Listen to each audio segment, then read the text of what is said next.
Having dispensed with the pre-hearing meeting of the senators, which was a closed-door session, it is now time to commence the proceedings on the proposed removal from office by impeachment of Honorable Eric Mutai, the Governor of Kericho County. By a letter dated the 15th of August 2025, the Speaker of the Kericho County Assembly informed the Speaker of the Senate that at the sitting of the Kericho County Assembly held on the 15th of August 2025, the County Assembly of Kericho approved a motion for the removal from office by impeachment of Honorable Eric Mutai, the Governor of Kericho County. Senator Manzo, and you may take your rightful seat, Senator Manzo.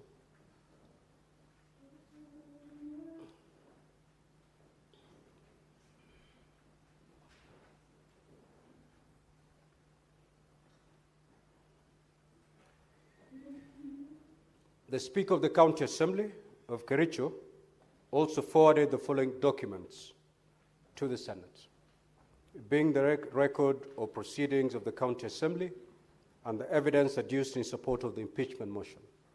These are: 1, a copy of an approved notice of motion dated the 16th of August 2025 and laid on the table of the Assembly on Wednesday, 6th of August 2025, the afternoon session.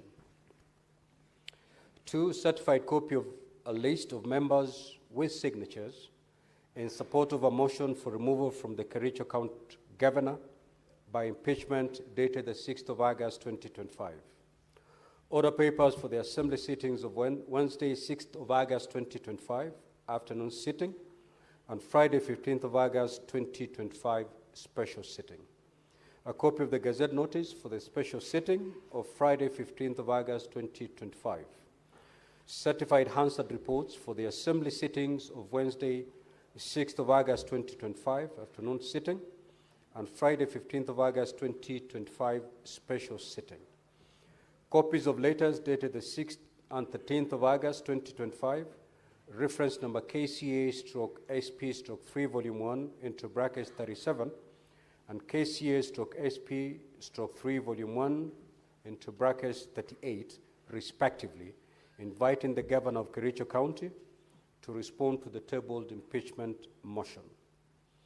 Copy of an affidavit of service by Mrs. Sharon Chemngetich Mibei, serving His Excellency the Governor of Kericho County, with an invitation letter and a copy of a laid notice of impeachment motion, together with evidence and another letter for supplementary evidence and memorandum on public participation and Gazette notice on behalf of the Speaker, County Assembly of Kericho.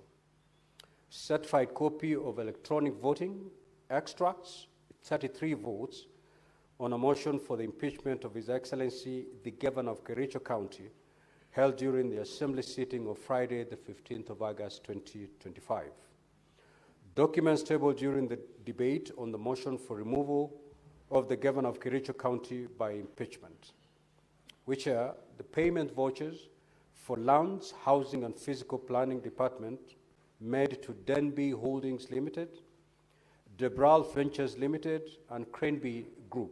2, payment vouchers for the Agriculture, Livestock and Cooperative Management Department made to Deju Enterprise Limited, Leary Enterprise Limited, and Mabsa General Supplies Limited.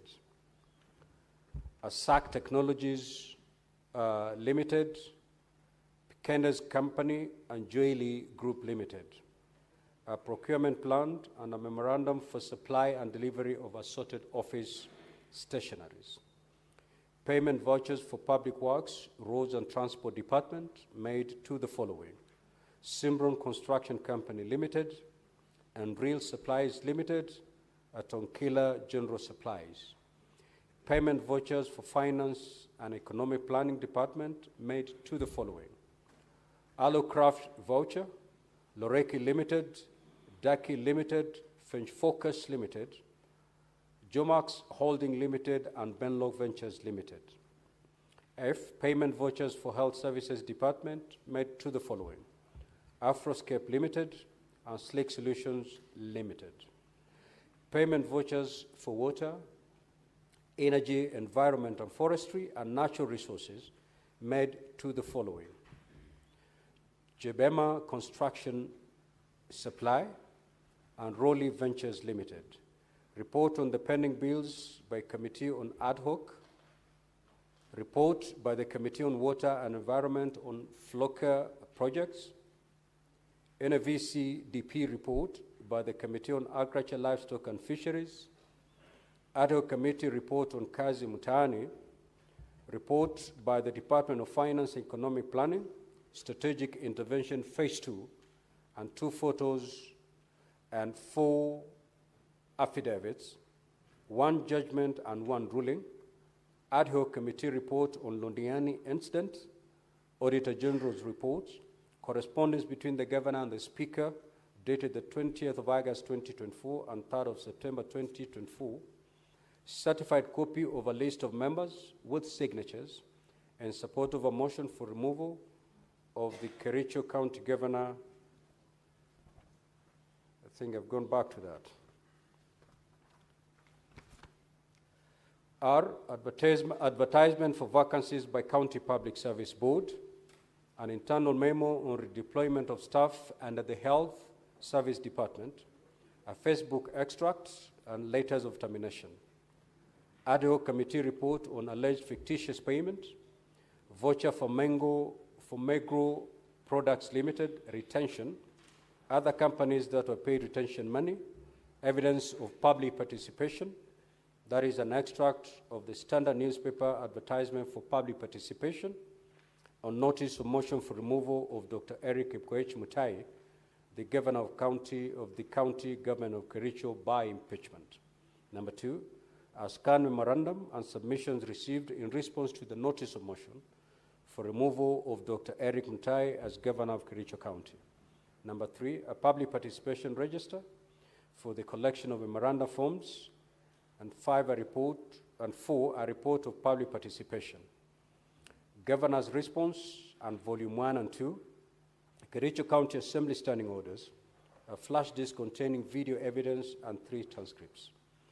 Now, pursuant to Section 33(3) of the County Governments Act and Standing Order 81A, at a special sitting of the Senate held on Wednesday, the 20th of August 2025, the charges against the Governor of Kericho County, as contained in the motion of impeachment by the County Assembly of Kericho, were read out to the assembled Senate. Honorable Senators, ladies and gentlemen, as you are aware, the mandate of the Senate in relation to proposed removal from office by impeachment of a county governor is provided under Article 181 of the Constitution, as read together with Section 33 of the County Governments Act 2012, and Standing Order 80 of the Senate Standing Orders. In particular, Article 181, Senator Mbogwa, the chair must be heard in silence. In particular, Article 181 of the Constitution provides as follows. 1, a county governor may be removed from office on any of the following grounds. A, gross violation of this Constitution or any other law. B, where there are serious reasons for believing that a county governor has committed a crime under national or international law. C, abuse of office or gross misconduct. And D, physical or mental incapacity to perform the functions of office of county governor. Number 2, Parliament shall enact legislation providing for the procedure of removal of a county governor or any other grounds mentioned in Clause 1. Section 33 of the County Governments Act 2012, Standing Order 80, and the third schedule to the Senate Standing Orders provide for the procedure to be followed in the hearing and determination of the proposed removal from office by impeachment of a county governor. Specifically, Section 33(3) and Standing Order 81B of the Senate provide that the Senate may, either by resolution, appoint a special committee comprising 11 of its members to investigate the matter or investigate the matter in plenary. Now, honorable senators will recall that at a special sitting of the Senate held on Wednesday, the 20th of August 2025, the motion for the establishment of a special committee was withdrawn pursuant to Standing Order 70 for failure to be seconded. This withdrawal paved the way for a default position, the hearing of the impeachment charges against the governor of Kericho County, to be held in plenary. Now, honorable senators, ladies and gentlemen, by way of a status update, pursuant to rules 4A and 6 of the Rules of Procedure, when considering the proposed removal of a governor in plenary, the Senate invited the governor to appear and be represented before the Senate during the investigation. The Senate further invited the governor, if he so chooses, to appear before the Senate to file an answer to the charges with the office of the clerk of the Senate by 5 p.m. Monday, 25th of August 2025, setting out the following: the governor's response to the particulars of the allegations. Number 3, the mode of appearance before the Senate, whether in person, by advocate, or in person and by advocate. Number 3, the names and addresses of the persons to be called as witnesses, if any, and the witness statements containing a summary of the evidence to be presented by such witnesses before the Senate. And 4, any other evidence to be relied on. Honorable senators, you may walk in and take your seats.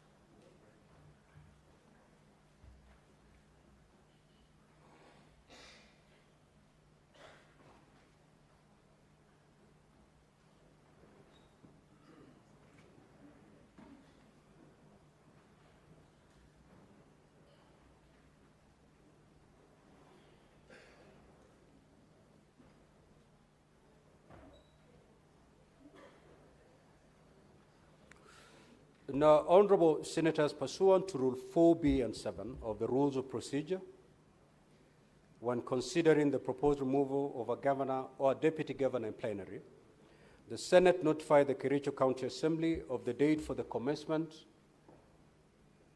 of the investigation and invited the County Assembly to designate members of the County Assembly who shall appear and be represented before the Senate during the investigation. The County Assembly was further invited, if it so chooses to appear before the Senate, to file with the Office of the Clerk of the Senate by 5 p.m. Monday, 25th of August 2025, the following documents. Documentation 1, designating the members of the County Assembly, being not more than 3 members, if any, who shall attend and represent the Assembly in the proceedings before the Senate. Number 3, indicating the mode of appearance before the Senate, whether in person, by advocate, or in person and by advocate. 3, indicating the names and addresses of the persons to be called as witnesses, if any, and witness statements containing a summary of the evidence to be presented by such witnesses before the Senate, and specifying any other evidence to be relied on. Now, honorable senators, ladies and gentlemen, on Monday, the 25th of August 2025, the Office of the Clerk of the Senate received a response dated the 23rd of August 2025 to the invitation to appear issued to the governor from Messrs. Katwa and Kemboy advocates, who indicated that the governor had appointed the firm to represent him in the hearing before the Senate. The letter also indicated that the council represented the governor and the list of witnesses for the governor. Counsel for the governor also indicated that the governor would appear before the Senate in person and by advocate. Similarly, on Monday, the 25th of August 2025, the Office of the Clerk of the Senate received a response, reference number H&K/009/017/2025, and dated the 24th of August 2025, to the invitation to appear issued to the County Assembly of Kericho County from Messrs. H&K Law Advocates, who indicated that the County Assembly of Kericho had appointed the firm to represent the County Assembly in the hearing, and that the County Assembly would also appear in person and by advocates. The letter also indicated the council represent the County Assembly and the list of witnesses for the County Assembly. Now, pursuant to Rule 8 of the Rules of Procedure when considering the proposed removal of a governor in plenary, the Clerk of the Senate furnished each party with the documentation filed by the other party in accordance with Rule 6 and 7 of the Rules of Procedure. Now, Honorable Senators, ladies and gentlemen, the hearing program, which has been appended in today's order paper, details the various activities in the hearing and determination of the matter and the time allocated to each activity. It will be crucial, therefore, that all the parties comply with the time allocated. The parties will be notified of the balance of time on each activity through the digital clocks mounted on the clerk's table. In summary, the program states that today, the Wednesday, 27th of August, 2025, after we have dispensed with the preliminary matters, the charges against the governor shall be read. The governor will be given an opportunity to take a plea on each charge. This will be followed by an opening statement by the County Assembly and thereafter by the governor.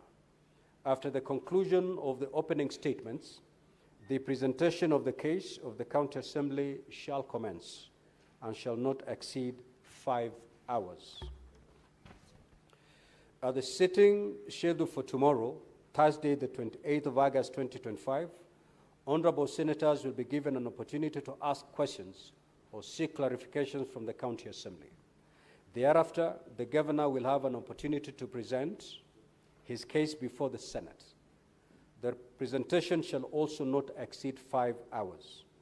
Honorable Senators will also be given an opportunity to ask questions or seek clarifications from the Governor.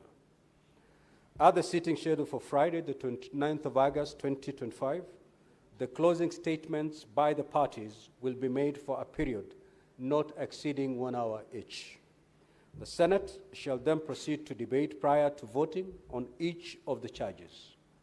At this stage, a supplementary order paper will be issued to facilitate this debate. In accordance with Article 123 of the Constitution, the County Governments Act 2012, and Standing Order 86 of the Senate, the voting by the county delegations, the voting shall be by county delegations. The Governor shall cease to hold office if a majority of the county delegations in the Senate vote to uphold an impeachment charge. If, however, the vote in the Senate fails to result in the removal of the Governor, pursuant to Standing Order 87, the Speaker of the Senate shall notify the Speaker of the Kericho County Assembly accordingly. Honorable Senators, ladies and gentlemen, I now invite counsel for the County Assembly of Kericho to introduce the legal team of the County Assembly and the members of the County Assembly of Kericho representing the County Assembly by stating the full name and the designation of each person. Counsel for the County Assembly, you may now take to the floor.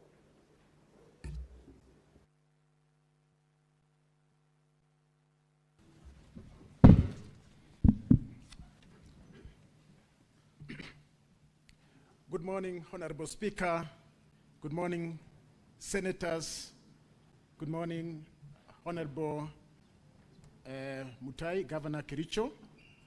For the County Assembly of Kericho, the representation is as follows: Vincent Kiprono, Joel Wahungu, Elvis Kipkorir, Evans Kiblangat, Victor Kibet, Geoffrey Langat, Brian Langat, Hilary Kiblangat, Elias Mutuma, the Sharon Mibey, who is an advocate and also the Deputy Clerk of the County Assembly, Elisha Ongoya, being the lead counsel, and myself, Kimutai Bosek.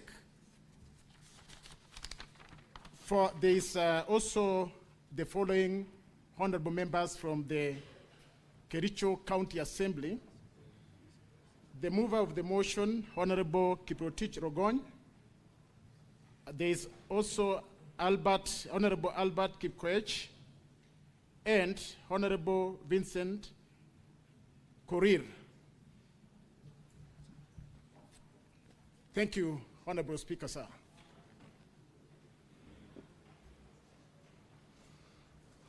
And now, similarly, I now invite counsel for the governor to introduce your legal team representing the governor.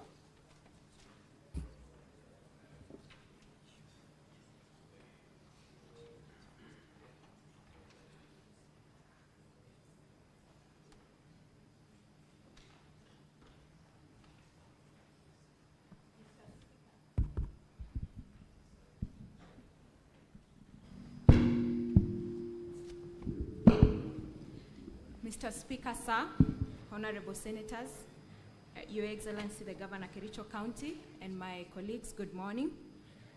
With the permission of my senior colleague, I wish to introduce to you the legal team representing the Governor Kericho County.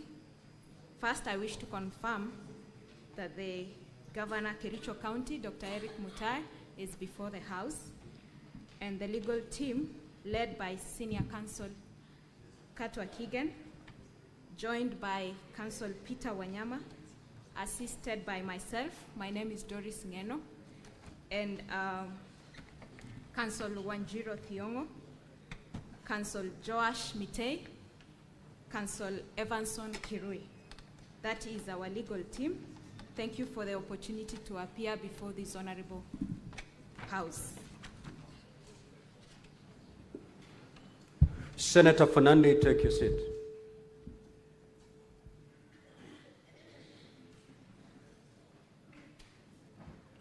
Honorable Senators, on behalf of the Senate, I now welcome the team for the County Assembly, the team of the Governor, members of the public and the media to the Senate and to these proceedings.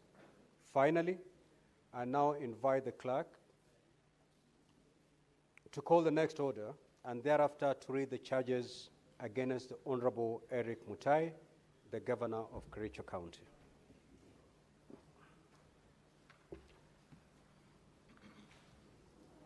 Order number 2, reading of the charges on the proposed removal from office by impeachment of the Honorable Eric Mutai, Governor of Kericho County.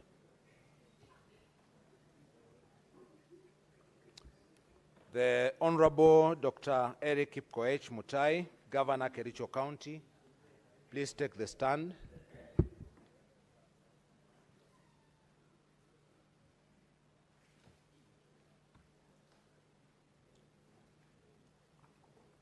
Honorable Dr. Eric Kipkoech Mutai, Governor Kericho County, the charges against you as received from the County Assembly of Kericho are as follows, and I quote: Ground 1, gross violation of the Constitution and other laws, gross violation of the Constitution of the Republic of Kenya 2010, the County Governments Act 2012, the Public Procurement and Asset Disposal Act, the Public Finance Management Act 2012, and Kericho County laws. The particulars of this ground are as follows. Allegation 1, misappropriation and misallocation of county finances.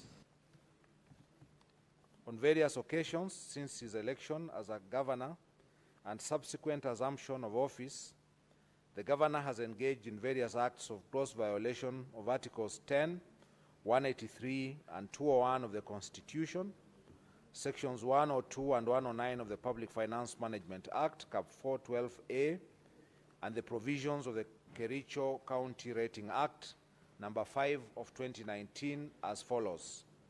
1, fictitious payment of works, goods, and services. Between January 2025 and July 2025, the governor engaged in gross violations of Articles 10, 183, 201, 207, and 208 of the Constitution, and Sections 102, 109, and 110 of the Public Finance Management Act 2012, and Section 3, subsection 3, Section 30, subsection 3F of the County Governments Act 2012. The governor aided, abetted, and or condoned the fictitious payment of goods, services, and works which were neither delivered nor done, occasioning the county loss of Kenya shillings 85,704,522.90 in A, services which were not rendered and or partially done, for example, the maintenance of 15 residential houses in Kipkelion West Sub-County at a cost of 2.99 million shillings. B, goods not delivered, including soybeans, maize jam, sunflower, seed cake, and cotton seed cake, alleged to have been supplied for Kenya shillings 14,980,640. C, overpriced goods, including sodas, alleged to have been bought for about 500 shillings per 300 milliliter bottle, and a bale of tissue paper, alleged to have been bought for Kenya shillings 2,750 per bale of 10 tissue papers, and a hand towel priced at Kenya shillings 3,600. D, works, goods, and services alleged to have been procured for Kenya shillings 5,172,715.60 from companies including Mengro Products Limited, Hildama Construction and Supplies Limited, Brisac Construction and Supplies Limited, Prospera Ventures Limited, and IBM Pro Construction Limited, without any supporting documents. And E, payment of contractors from the retention account for the works done for more than 5 years ago, some of which companies had already been paid, and therefore misappropriating county funds through double payments. 2, some of the goods, services, and works were procured without following the procurement processes. No tender opening committees were formed, contrary to Section 78 of the Public Procurement and Asset Disposal Act 2015, as read together with Regulation 25 of the Public Procurement and Asset Disposal Regulations 2020. Similarly, there were no professional opinions done to the accounting officers, contrary to Section 84 of the Public Procurement and Asset Disposal Act 2015. 3, there was deliberate circumvention of competitive tendering of the same goods, services, and works by splitting of contracts to suit the request for quotation method, therefore violating Section 54 of the Public Procurement and Asset Disposal Act 2015, as read together with Regulation 43 of the Public Procurement and Asset Disposal Regulations 2020. 4, most of the goods, services, and works were procured outside the approved budget as required under Section 44, subsection 2A of the Public Procurement and Asset Disposal Act 2015. 5, the documents used by the departments were not clear and did not bear references to the procurement requirement, provision of dates, especially invoices generated, and signatures of respective officers. There was therefore blatant violation of the provisions of Regulation 68 of the Public Procurement and Asset Disposal Regulations 2020.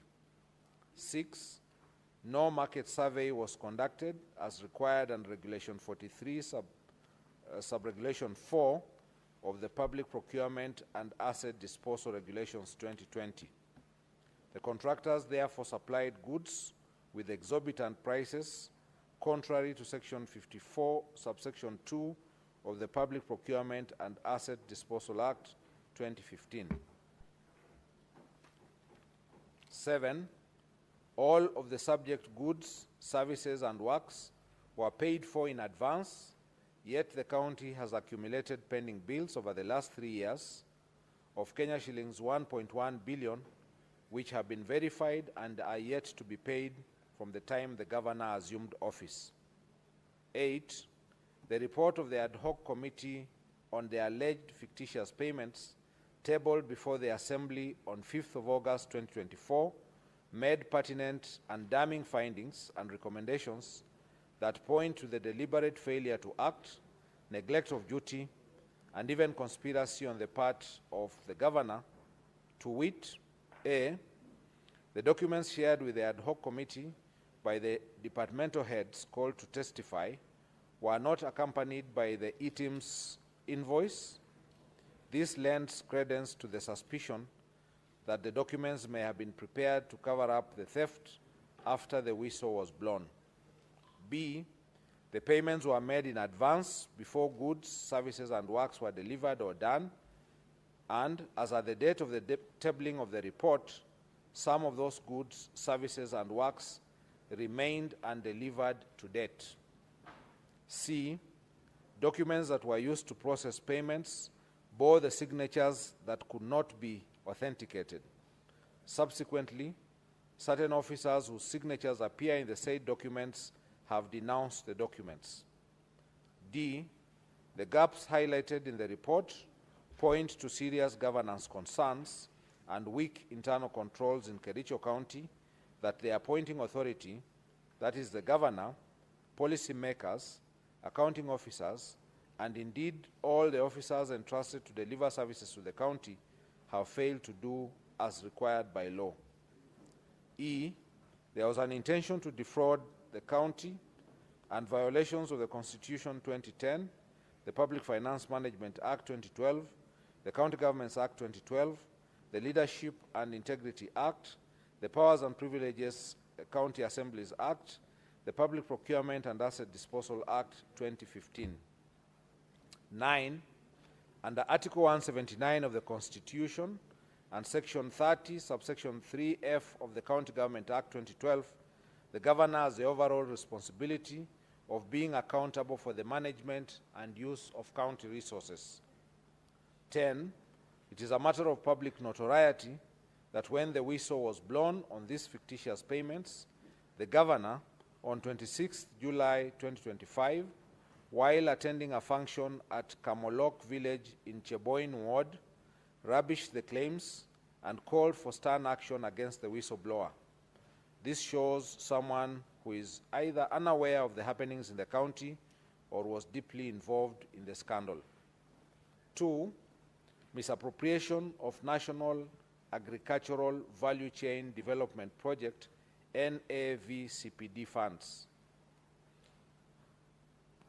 11. On various dates between the year 2023 and 2025, the Governor has violated the provisions of Articles 10, 183, 201, 207, and 208 of the Constitution, and Sections 48 and 159 of the Public Finance Management Act 2012, and Section 30, subsection 3F of the County Government Act 2012, by aiding, abating, condoning, and/or overseeing the massive looting, pilferage, misappropriation, and misallocation of NAVCDP funds amounting to over Kenya shillings 351 million as at 10th June 2025.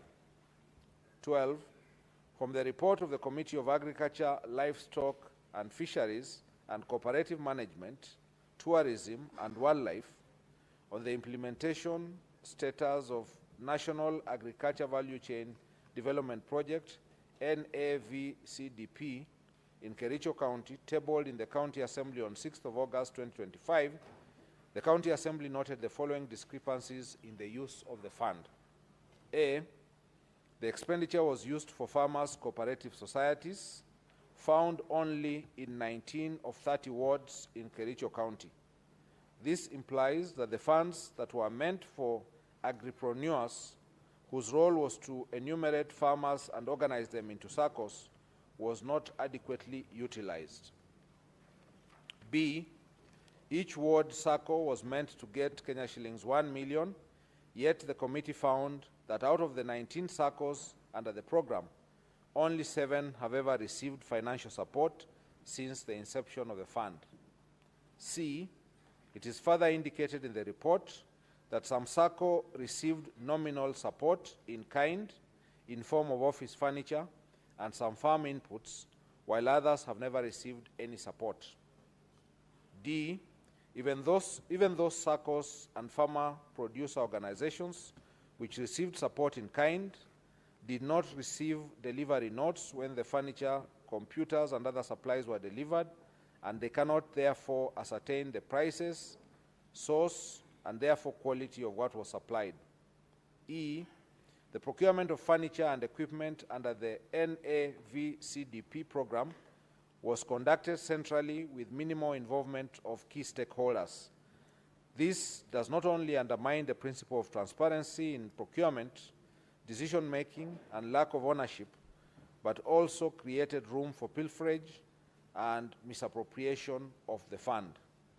13, the office furniture and equipment supplied under the NAVCDP program are largely of substandard quality.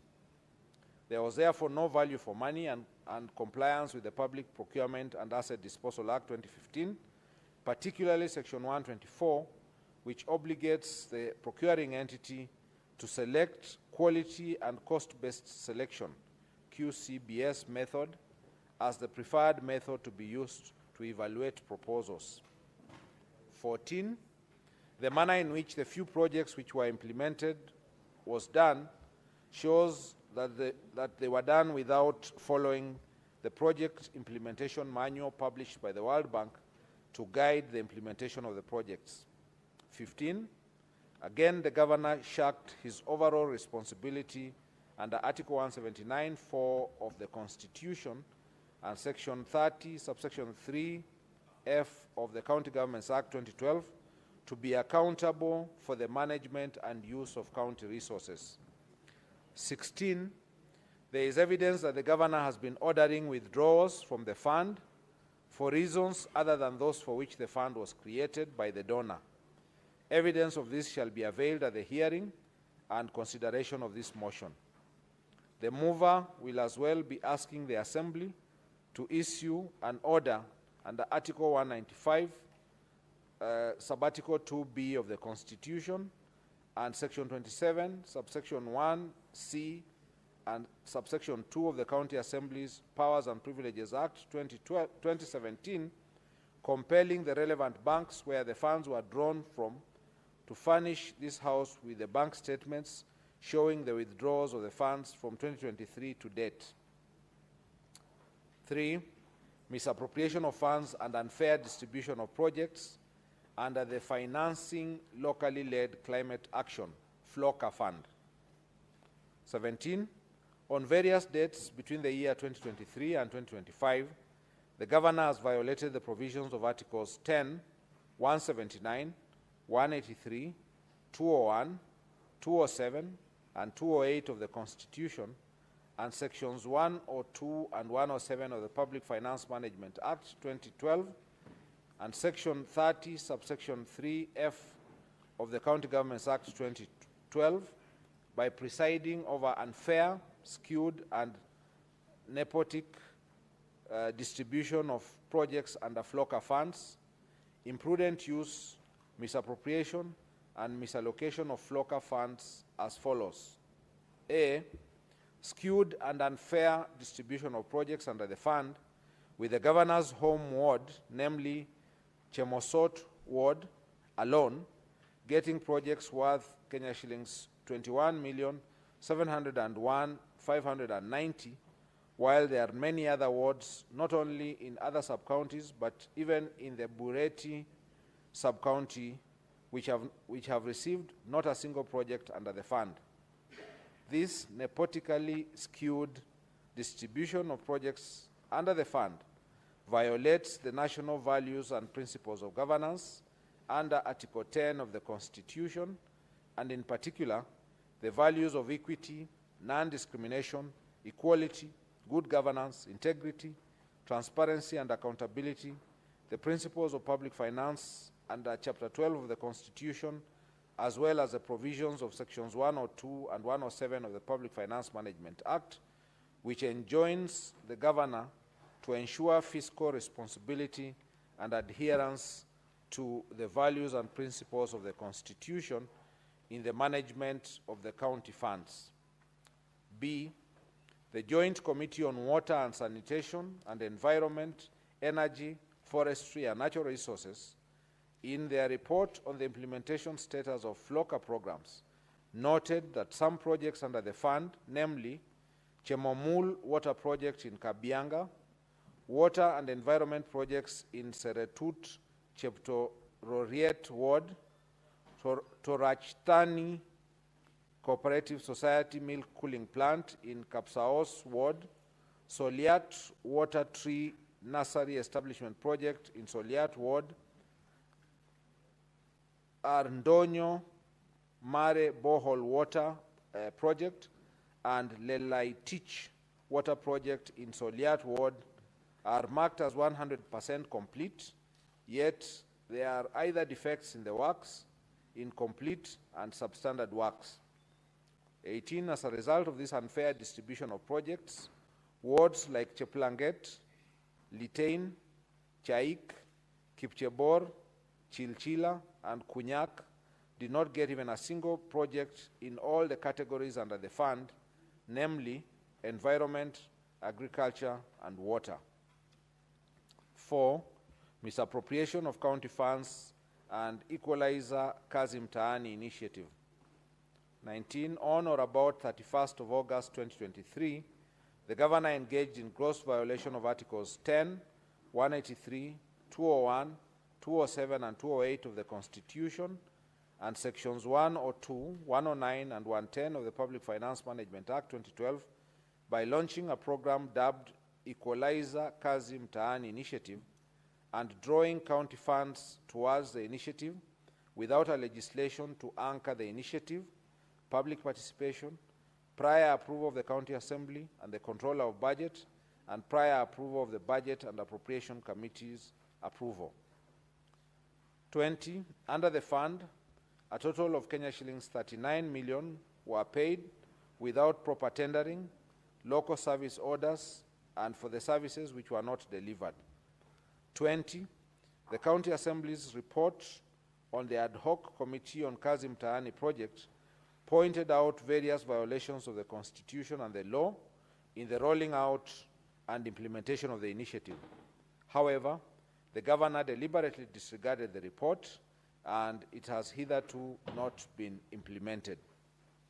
22, the deliberate failure, omission, and unwillingness to implement the report of the County Assembly on Equalizer Kazi Mtaani initiative undermines devolution, the doctrine of separation of powers, and is therefore antithetical to the values and principles of governance under Article 10 of the Constitution, the objects of devolution, and under Article 174 of the Constitution. 5, misappropriation of funds under the Strategic Intervention Projects, SIPs. 23, in various dates during the financial year 24-25, the governor engaged in gross violation of Articles 10, 183, 201, 207, and 208 of the Constitution, and Sections 102, 109, and 110 of the Public Finance Management Act 2012 by overseeing misappropriation of various projects under the Strategic Intervention Projects CIP Fund. 24, for instance, the project for upgrading of Kunyak Dispensary to Health Center, which is a retender project for the construction and renovation of various facilities within the health center by Messrs. Belitra Enterprises Limited for Kenya shillings 44,756,846, a total of Kenya shillings 8,575,186 has been paid for no works done. Indeed, when the County Assembly's Committee on Implementation visited the site, they found that the contractor had only supplied materials, contrary to the Finance Department's report to the Assembly that kitchen and staff house was at walling stage, while the MCH is at slab level. 6, other violations of the Constitution and the law. 25, the present and former Chief Executive Committee members and chief officers have variously reported coercion by the governor to make financial allocations for the governor's own use from the funds allocated to their respective departments, and which funds they were required to remit through the governor's personal assistants. 26, violation of Article 201A, D, and E of the Constitution, 2010, on principles of public finance, and Article 226, as read with Article 227 of the Constitution, by presiding over glaring irregularities evidenced by A, irregular award of contracts and evasion of accountability, B, willfully interfering in the procurement processes and the award of tenders, C, skewed tender awards to various contractors at inflated rates and in collusion with fraudulent contractors and suppliers, D, irregular implementation and unfair distribution of various programs in the county, E, intentionally and negligently presiding over massive theft of county public funds, as evidenced by the Auditor General's reports for the preceding financial years, which have raised red flags over various projects. 27, on 15th August 2023, the governor compensated the victims of Londiani accident from the County Emergency Fund to cover up for the funds raised by the public and misappropriated by a committee he had formed to steer the funds drive, and without a cogent explanation of how the funds publicly raised for the victims had been expended. Allegation number 2, misappropriating and or abetting misappropriation of the funds publicly raised for the victims of Londiani accident. 1, on various dates between 4th July 2023 and 9th July 2023, the governor grossly violated the provisions of Article 10, 73, and 75 of the Constitution and Sections 29 and 34 of the Leadership and Integrity Act 2012 by A, overseeing misappropriation of the funds raised for the victims of the horrendous Londiani Junction accident tragedy, in which over Kenya shillings 9 million of public raised funds were lost. B, reneging on his undertaking to implement the report of the County Assembly's ad hoc committee formed to probe the misappropriation of funds meant for the victims of the accident. There is evidence that the governor filed a suit and or supported a suit by those implicated in the report of the County Assembly's ad hoc committee in Kericho Employment and Labor Relations Court petition number E006 of 2023, Dr. Wesley Bor and 5 others versus the governor, Kericho County Government and others, and Kericho ELRC petition number E014 of 2023, Victor Tum and others versus the governor, Kericho County and others. C, being personally and directly complicit in the flawed award of direct tenders for service providers during the fundraiser and requiem mass of the victims of the accident. D, the county governor has in this regard committed numerous and various acts in the course of his duties that are contrary to and in violation of the Constitution and the laws of Kenya. These include: 1, the authenticity of various payments made cannot be confirmed. The fact that the exact amount of money expended from the sum collected during the fundraiser points to impropriety and suggests a clear fraud on those whom the funds ought to have benefited. 2, a total of Kenya shillings 13,682,660 was collected at the fundraiser. A sum of Kenya shillings 423,000 was purportedly expended as pastors' facilitation, transport refund, field preparation, lunches and refreshments, printing, publishing, and radio announcements. Other payments that were approved from the fund were Kericho County Referral Hospital, Kenya shillings 2,037,524, Londiani Hospital, Kenya shillings 1,500,000 534,190. Supertix Limited, Kenya shillings 2,945,000. Supershine Limited, Kenya shillings 411,000. Raise Hotel, Kenya shillings 100,000. County Commissioners Fuel, Kenya shillings 300,000. 3, that when Kenyans from all walks of life voluntarily made contributions to aid the victims of the tragedy, it was never intended or anticipated that the funds would be misappropriated with the blessings of the governor, who had a higher calling to ensure the money is accounted for to the last coin and on whom the people bestowed their trust. 4, the governor issued contradictory statements insofar as the use of the funds is concerned. The contradictory statements point to his being complicit in the matter. 5, while the governor is on record indicating that the medical bills for all the victims would be waived and taken care of by the county government, it is clear why money had to be paid out from the fund collected to various public hospitals against the express and unequivocal representations of the governor. E, by his acts of omission and commission, the governor has grossly violated the provisions of Article 75 of the Constitution, which demands that a state officer shall, whether in private or in public, behave in a manner that avoids conflict of interest between personal interests and public or official interests, or compromises public interest in favor of personal interest.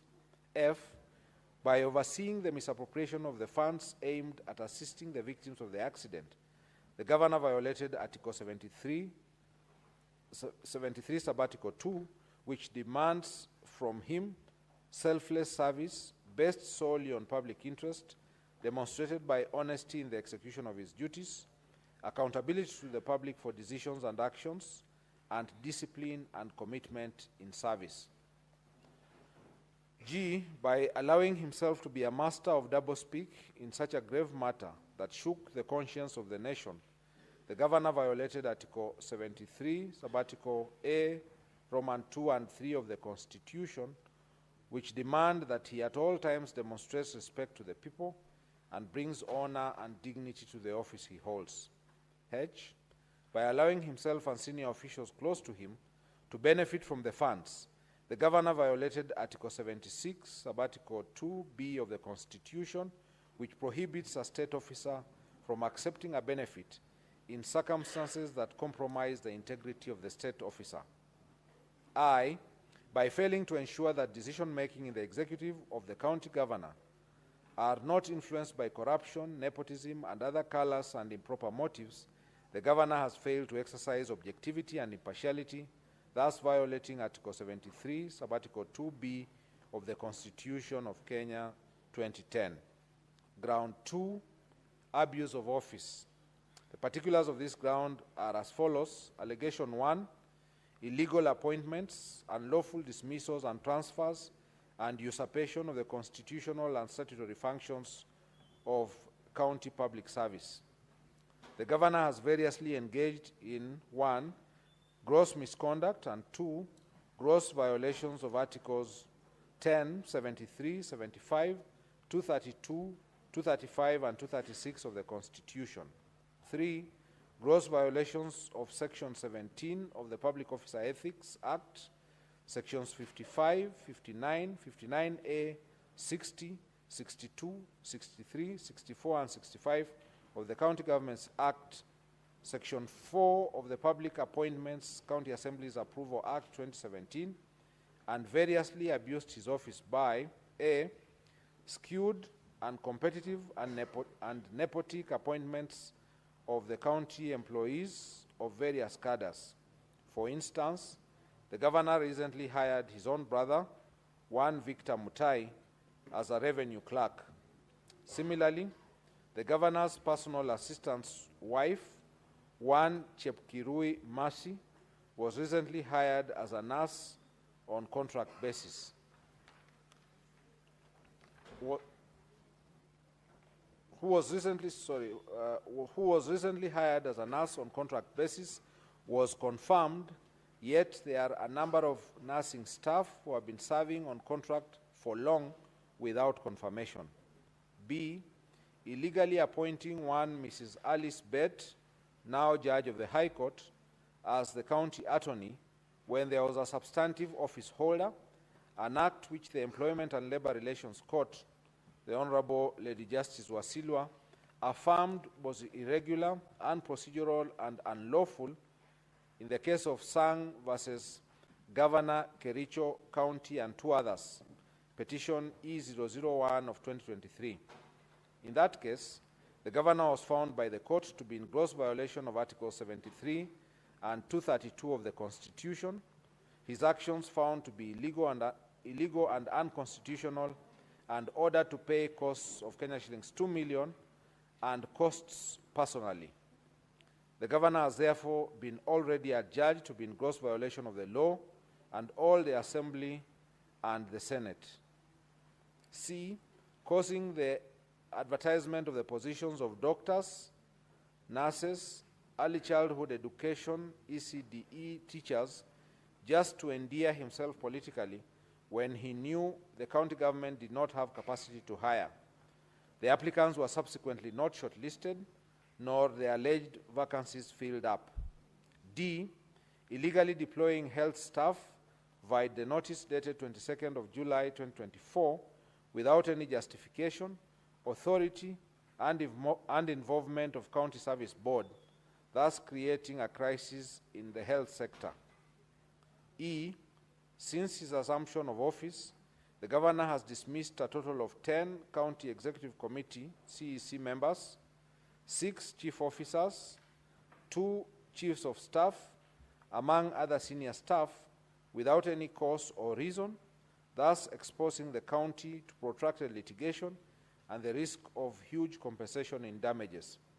The governor has perpetuated this firing spree, not for any reason, but as a show of might, power, and authority, and that is where the abuse lies.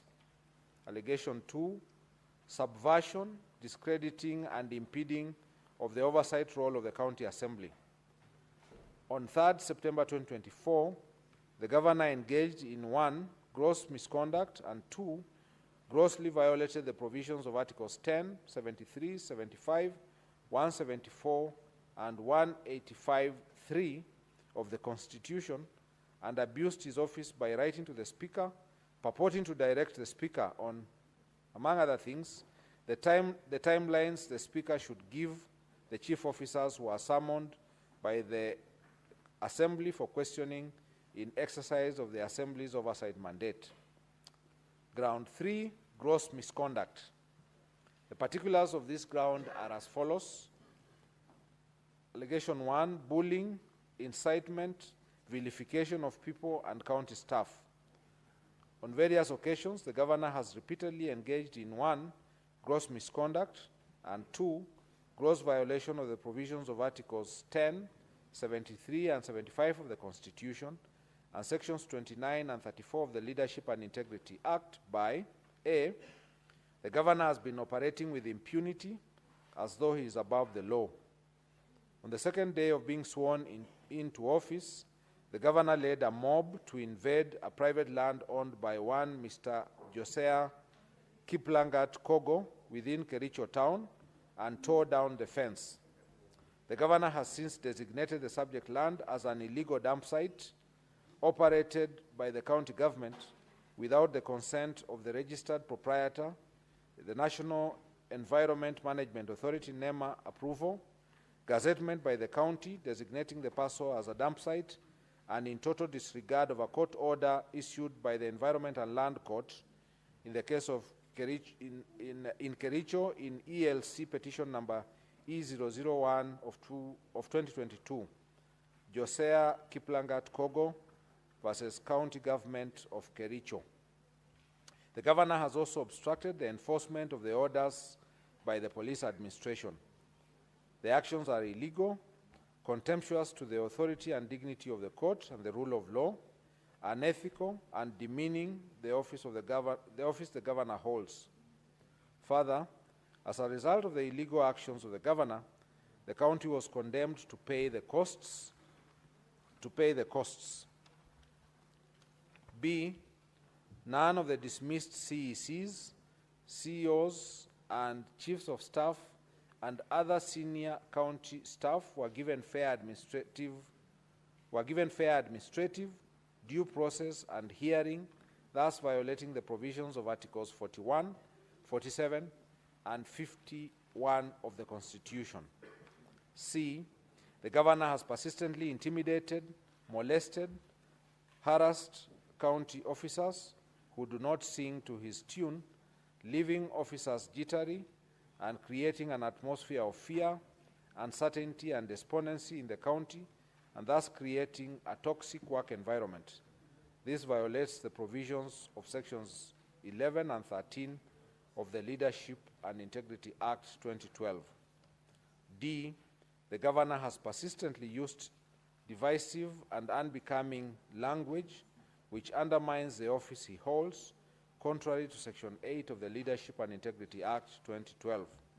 And E, the acts of the governor enumerated above have collectively brought dishonor and disrepute into the office of the governor in violation of Chapter 6 of the Constitution and the Leadership and Integrity Act 2012. The Honorable Dr. Eric Kipkoech Mutai, how do you plead to the three grounds? How do you plead to ground 1? How do you plead to ground 2? How do you plead to ground 3?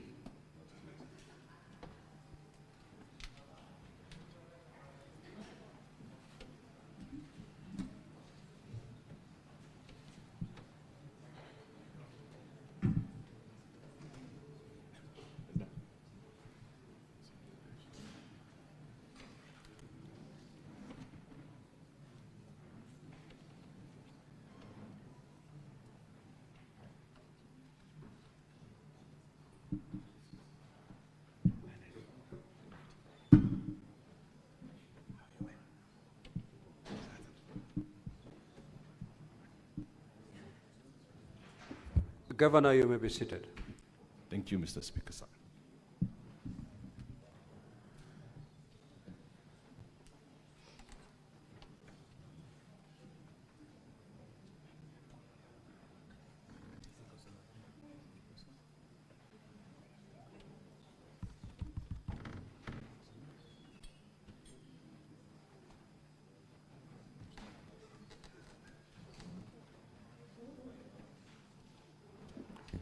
Now I'll call upon the County Assembly.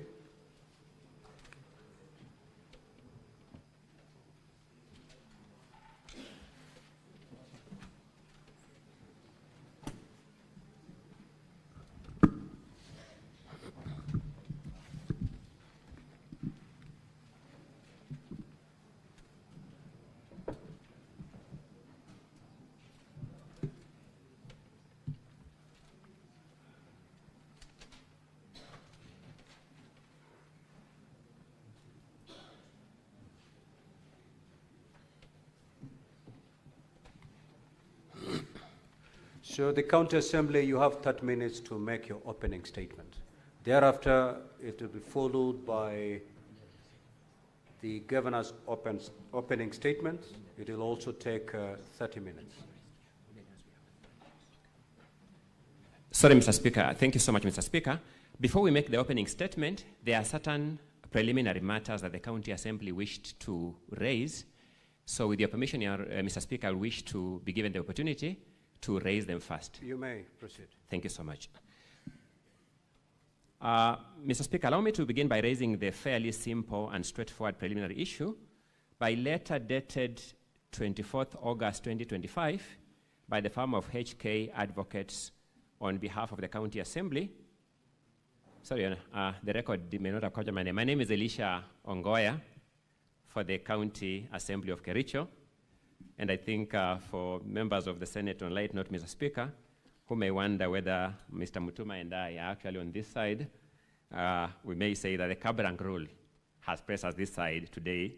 Mr. Speaker knows that better than I do.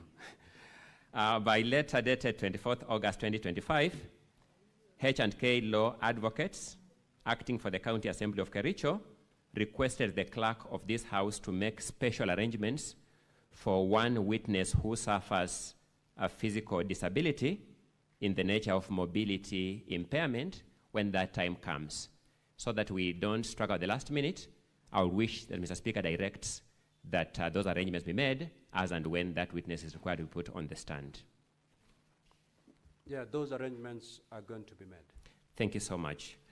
The second preliminary issue is also relating to another letter dated 24th August 2025 and addressed the clerk of this House. Just for context, you'll notice that among the filings made by the governor in his defense was a notice of preliminary objection, which was brought to the attention of the County Assembly when the documents were being exchanged at the clerk's designated area.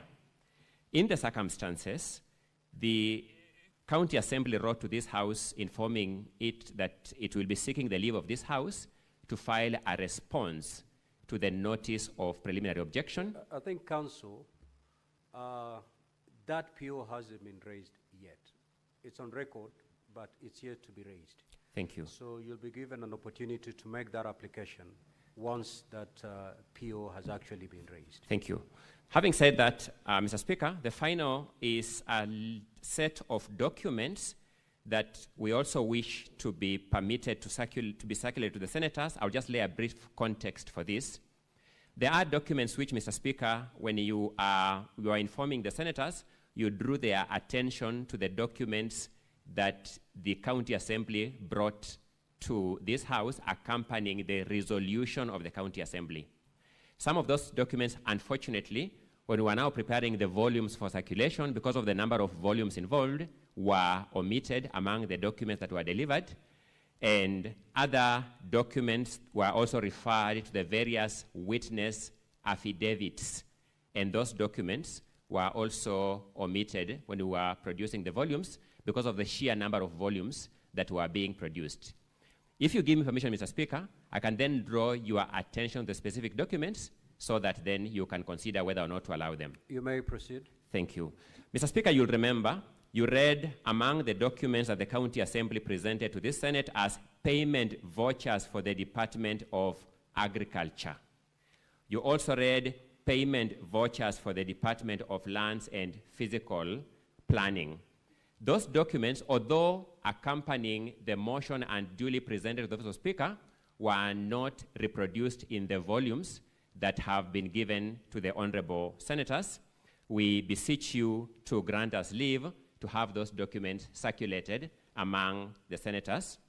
We also have documents that are mentioned in the various witness affidavits, but which unfortunately were not reproduced when the volumes were being made. By name, we have a staff redeployment memo dated 10th January 2025, an internal memo of the County Government of Kericho. We have certain printouts of M-Pesa statements that are referred to in the affidavit of Eric Koech. We have the letter dated 21st August 2025 with regard to the report of the ad hoc committee on Kazi Mtaani, which, Mr. Speaker, you have alluded to. It is referred to in the affidavit of the motion mover.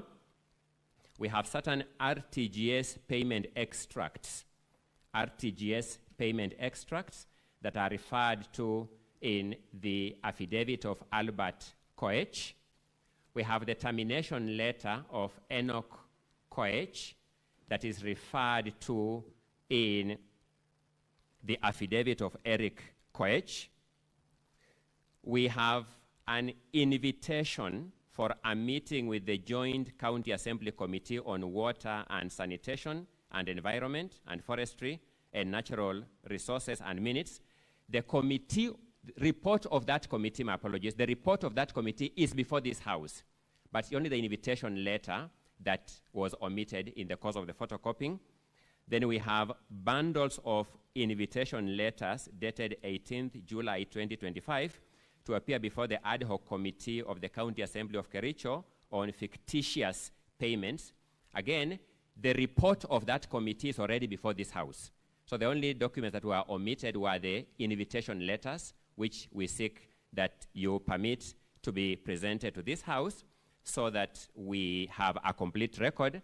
Then finally, Mr. Speaker, we have certain photographs and an attendant certificate of electronic evidence.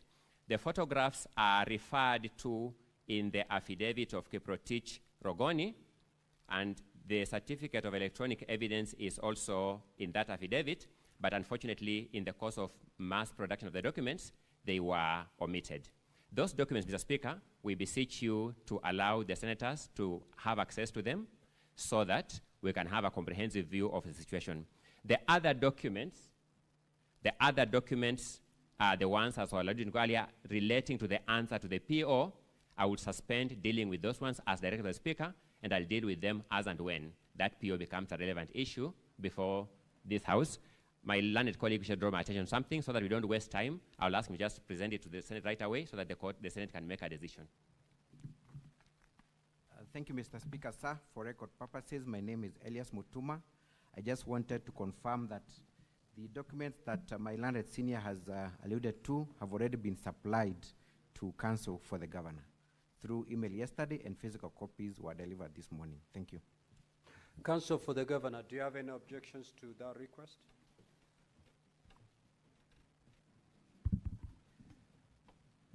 Mr. Speaker, sir, and honorable senators, we very strongly object. We very strongly object. It is true that we were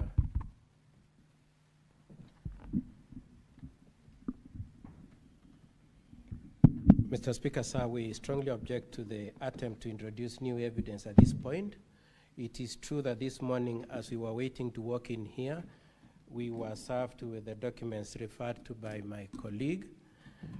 Mr. Speaker, sir, the first point of our objection is that we will not have had an opportunity to have looked at them and to prepare ourselves to respond to them, considering that today is scheduled for hearing. The second objection, Mr. Speaker, sir, is that you already gave a timetable within which the filings were to be done, and we all struggled to file within that time, including ourselves, who had also equally voluminous documents. So the mere contention that it was voluminous is not good enough a reason.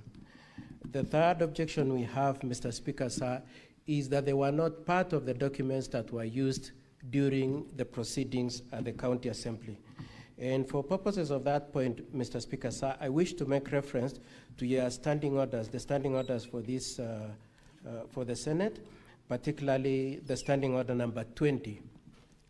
The standing order is to this effect.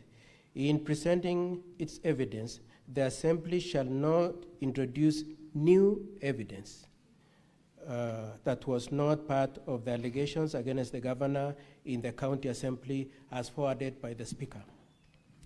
Mr. Speaker, sir, it is our contention that that standing order clearly prohibits the introduction of this new evidence. It is also our argument that if that evidence had been brought to the Assembly, there is also the possibility that the Assembly could have voted differently. And so, Mr. Speaker, sir, we take objection to the introduction of the new evidence, and we insist that the matter proceeds as per the documents that were filed within the timelines that you had given.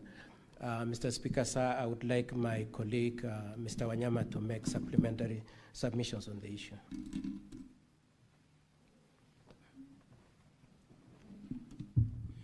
Mr. Speaker, sir, the honorable senators, just an additional remark. If you look at paragraph 16 of the motion and the entire motion, there is certainly evidence which the mover of the motion wanted to adduce before the County Assembly. At paragraph 16 of the motion, the mover of the motion specifically said on the floor that that evidence will be sought after asking the House to issue summons. And throughout the motion, you will see that then there is no evidence. An allegation has been made and no attaching evidence has been adduced. So that was the evidence which was submitted before the County Assembly and a decision made on them.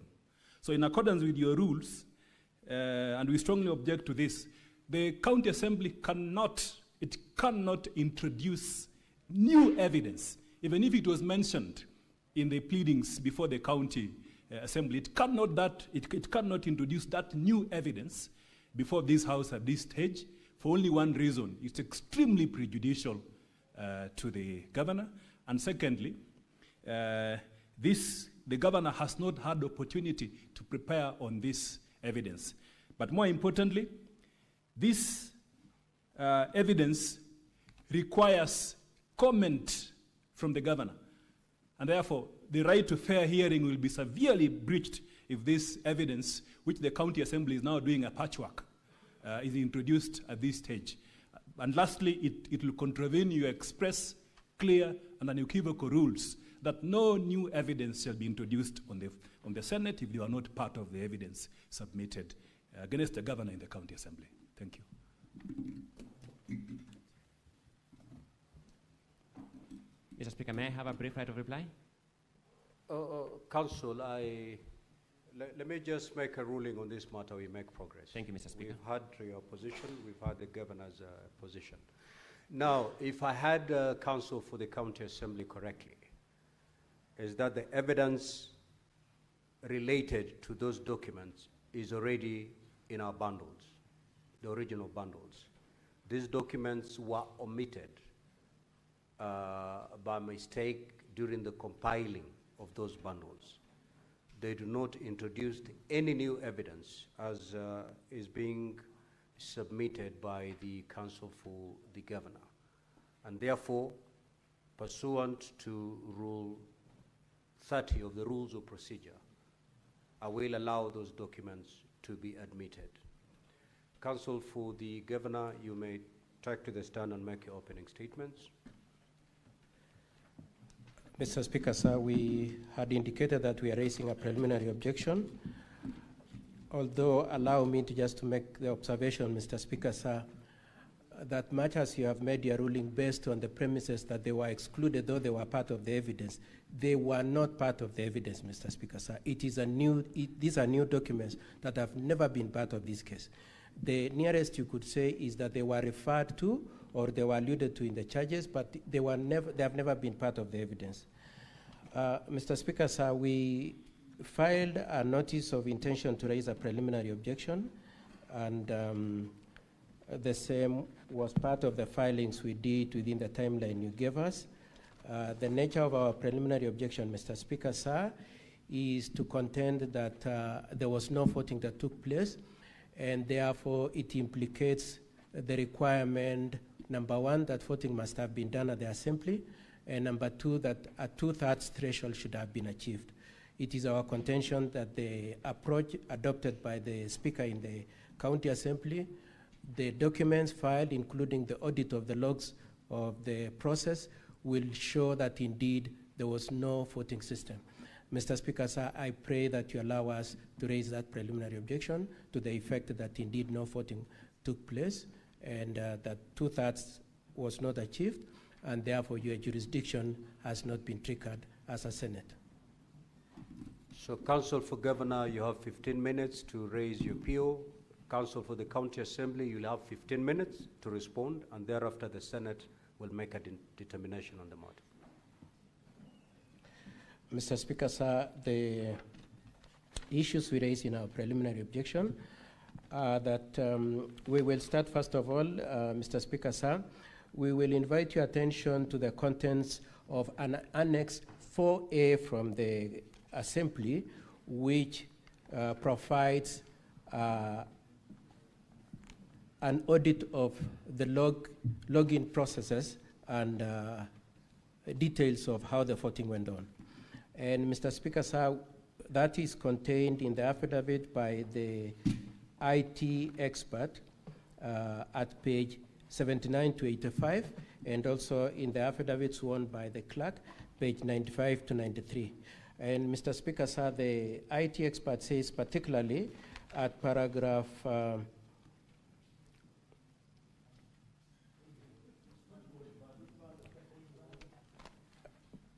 it is volume 2.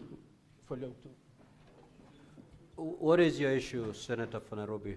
Volume 2 of the County Council for Assembly. Governor, just hold and pause the time for the governor, please. Yes, Senator Sifuna. No, Speaker, we've been through this process many times, and these are experienced lawyers. Part of the thing they should do before they start is to introduce to the Senate their documents. You can't just refer to documents, and we have volumes upon volumes here. I would expect that Counsel for the Governor start by telling us what his documents look like, and then we can be able to go together. Other than that, you're just speaking to yourself. With respect, Counsel. Council for Governor, kindly be guided accordingly. My apologies, Honorable Senators. I'm referring to Volume 2 of the County Assembly bundle, and I will be juxtaposing that with bundle Annex 4F, also from the County Assembly bundle.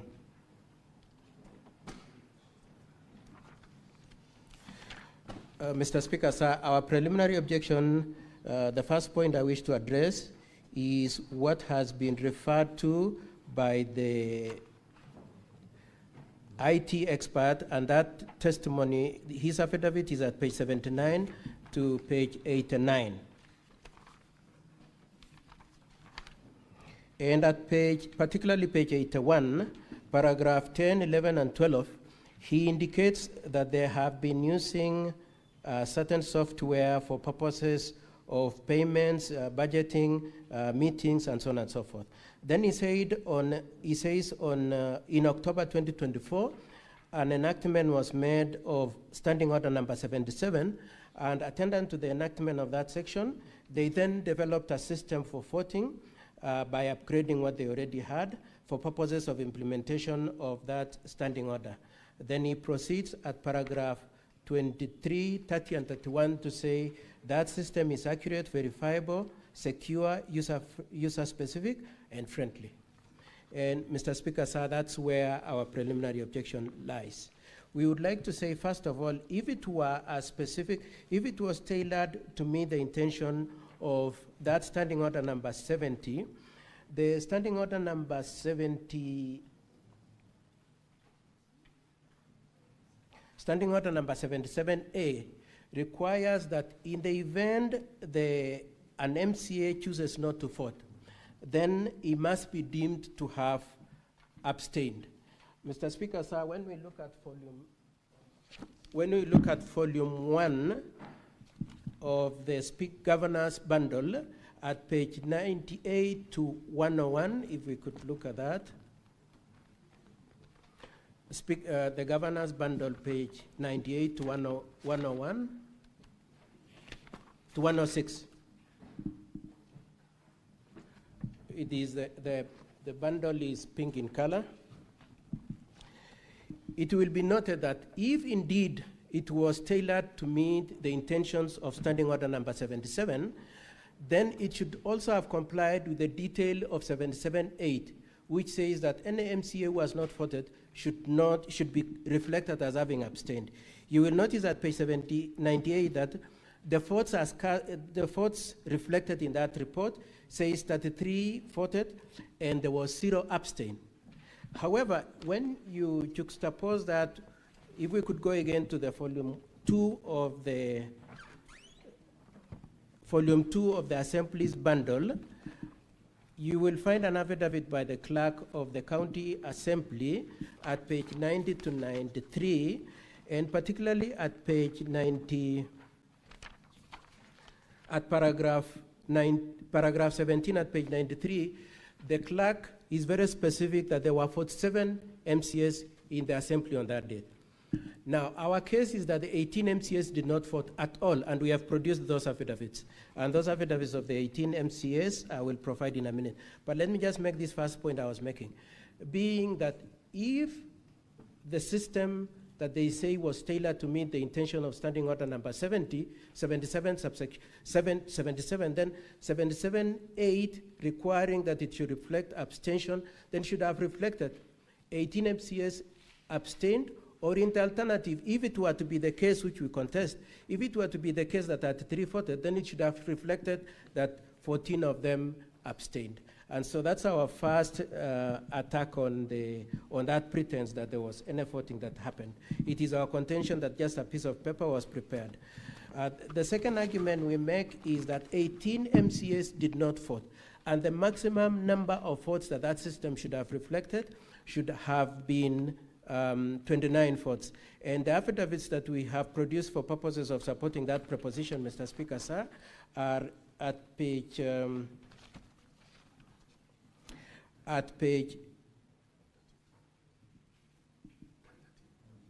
117 to 120 of the governor's bundle. That is an MCA called Kiptagan. Then there is an MCA called Kibet Bozuben at page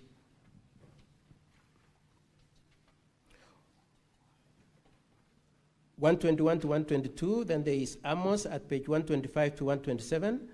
Then there is Edna and Martin at page 128 to 131. Then there is an MCA whose nickname is Broker at page 132 to 134. Then there is an MCA called Gabriela at page 135 to 1. I was just struggling with the 15 minutes I was given, honorable senators. Then there is an affidavit sworn by one Gabriela, Honorable Gabriela at page 135 to 137, and an affidavit sworn by all the 18 jointly at page 113 to 116. In the same set of the documents, we have shown how they have already reported to the DCI for purposes of investigation of the impersonation of their votes. Mr. Speaker, sir, may I indicate that all the 18 MCAs are our witnesses, and we intend to call all of them, probably 17 or the 18. And Mr. Speaker, sir, and honorable senators, it is our contention that indeed, to the extent to which 18 of them did not vote, the representation that the 3 MCAs voted is inaccurate. It should have been only 29 MCAs. Now, Mr. Speaker, sir, we have identified particularly 4 MCAs whose signatures, whose votes were fraudulently captured as having voted in favor of the impeachment. They have said they did not vote, and to the extent to which the report on the voting at page 98 to 106 in bundle 1 of the governor's report purports that the 4 of them voted is a forgery, Mr. Speaker, sir.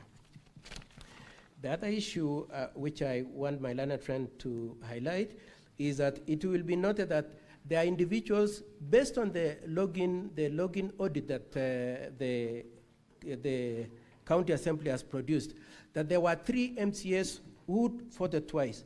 That is Honorable Rogon Kiprotich, who is the mover of the motion. He voted twice. Not only is it reflected in the audit report, he also is on audio as telling one of the people he voted for that, please, let me give you some money in exchange to you for indicating my having voted for you. The other one is Honorable Moses Rotich, who voted twice, and Honorable Beatrice Chepkoech. The other issue we wish to advance, Mr. Speaker, sir, and honorable senators, is the standing order enacted by the County Assembly itself, standing order number 77-4, which requires that when you implement the use of electronic voting, then the MCAs will be allowed, and I want to put emphasis on these 2. One is to press, not only to press, but to press a button. And Mr. Speaker, so it should be a common ground between ourselves and my learned colleagues for the County Assembly that indeed there was no gadget which could be pressed and there was no button to be pressed. What they did is to send a link to the mobile phones and ask them to enter the link and do the voting. And we are saying, Mr. Speaker, sir, to the extent to which the standing order requires that you press a button, there was no device which could satisfy the requirement for electronic voting at that point in time, Mr. Speaker, sir. 4 minutes. Okay. Mr. Speaker, sir, we would also like to point out that the entry credentials, the affidavit sworn by the IT expert multiple times at page 79 to 83, to 85, is that there was a unique criteria to enter the portal. However, it will be noted, Mr. Speaker, sir, as my learned friend will demonstrate, that the identifiers were merely the payroll number and the ID number. And so anybody who knows the payroll number and the ID number could enter and vote. And indeed, as far as we are concerned, that's what happened. And that's why we are saying that this voting system is not accurate, verifiable, nor auditable. Mr. Speaker, sir, lastly, as I hand over to my learned friend, Mr. Wanyama, is to point out, Mr. Speaker, sir, that immediately after the voting, the site was pulled down. We are meant to understand that in response to our having filed our objection, an attempt was made to set up the same link yesterday. But between the time of voting on 15th of August and yesterday and Monday, the site had been down. Mr. Speaker, sir, and honorable members, we contend that indeed this voting system does not satisfy the requirement that indeed a voting should have happened and that voting should have achieved 2/3 of the MCS to warrant you having to entertain and determine this preliminary objection. We pray that you decline to accept this motion into your House. Mr. Speaker, sir, I request for 5 minutes for my colleague, Mr. Wanyama.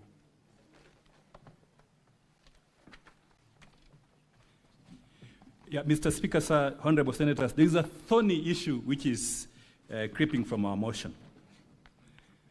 The Kericho County Assembly has 47 MCAs. The documents submitted by the County Assembly show 33 voted in favor of the motion. There are 18 MCAs before this House who say that they never voted for the motion.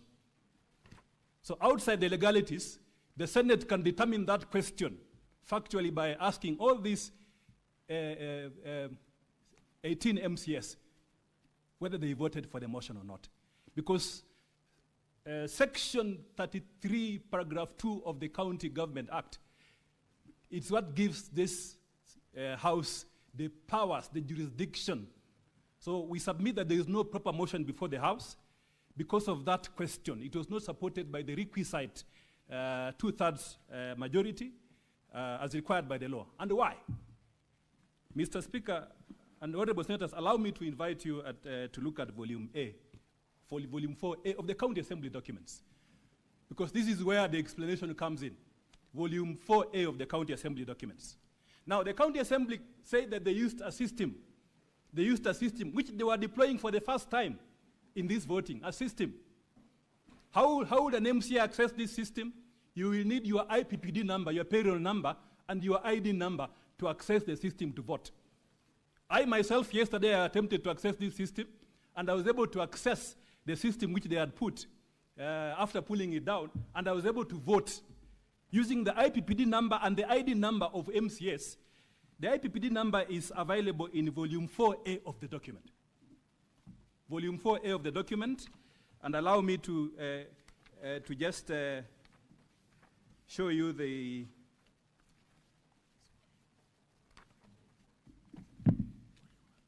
yes, the same document is at volume the governor's bundle at page 259.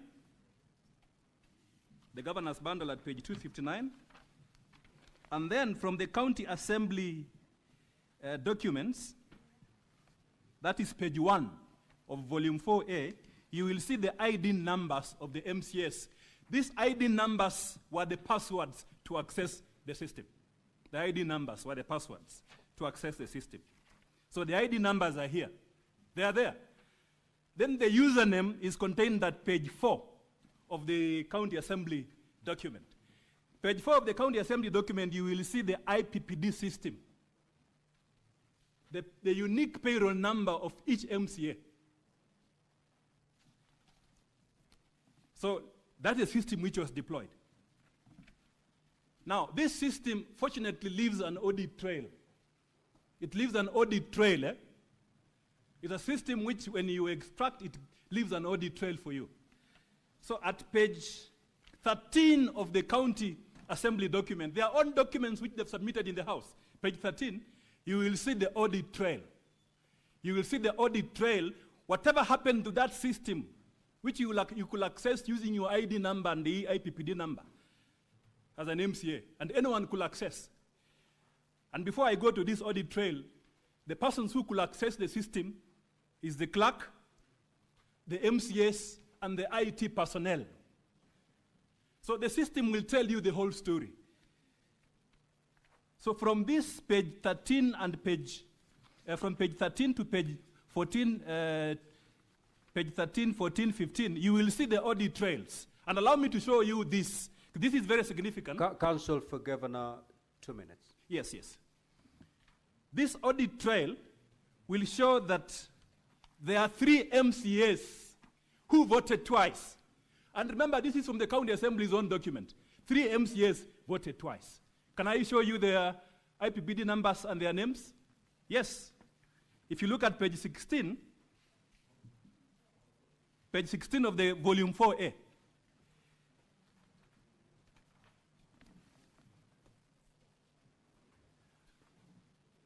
you will see that an MCA at number 12 from the bottom, you will see the credentials of an MCA, the IPPD number, the payroll number of an MCA, which is 202-002-51726. These are the credentials based on the County Assembly document, the IPPD payroll number, the credential of an MCA known as Moses Rotich. It says yes. The logs say he voted yes. Now, hold your page on that. On page 17 of the County Assembly document,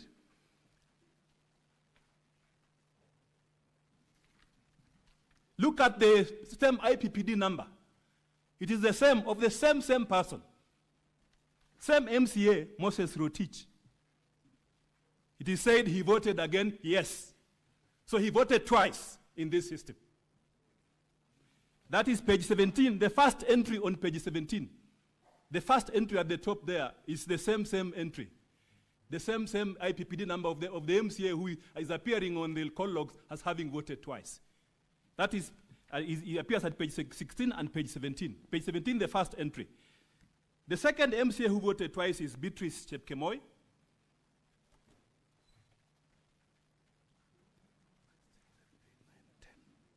On the 9th line, at page 16, on the 9th line, page 16, Mr. Speaker, sir, on the 9th line at page 16, you will see an MCA voting yes.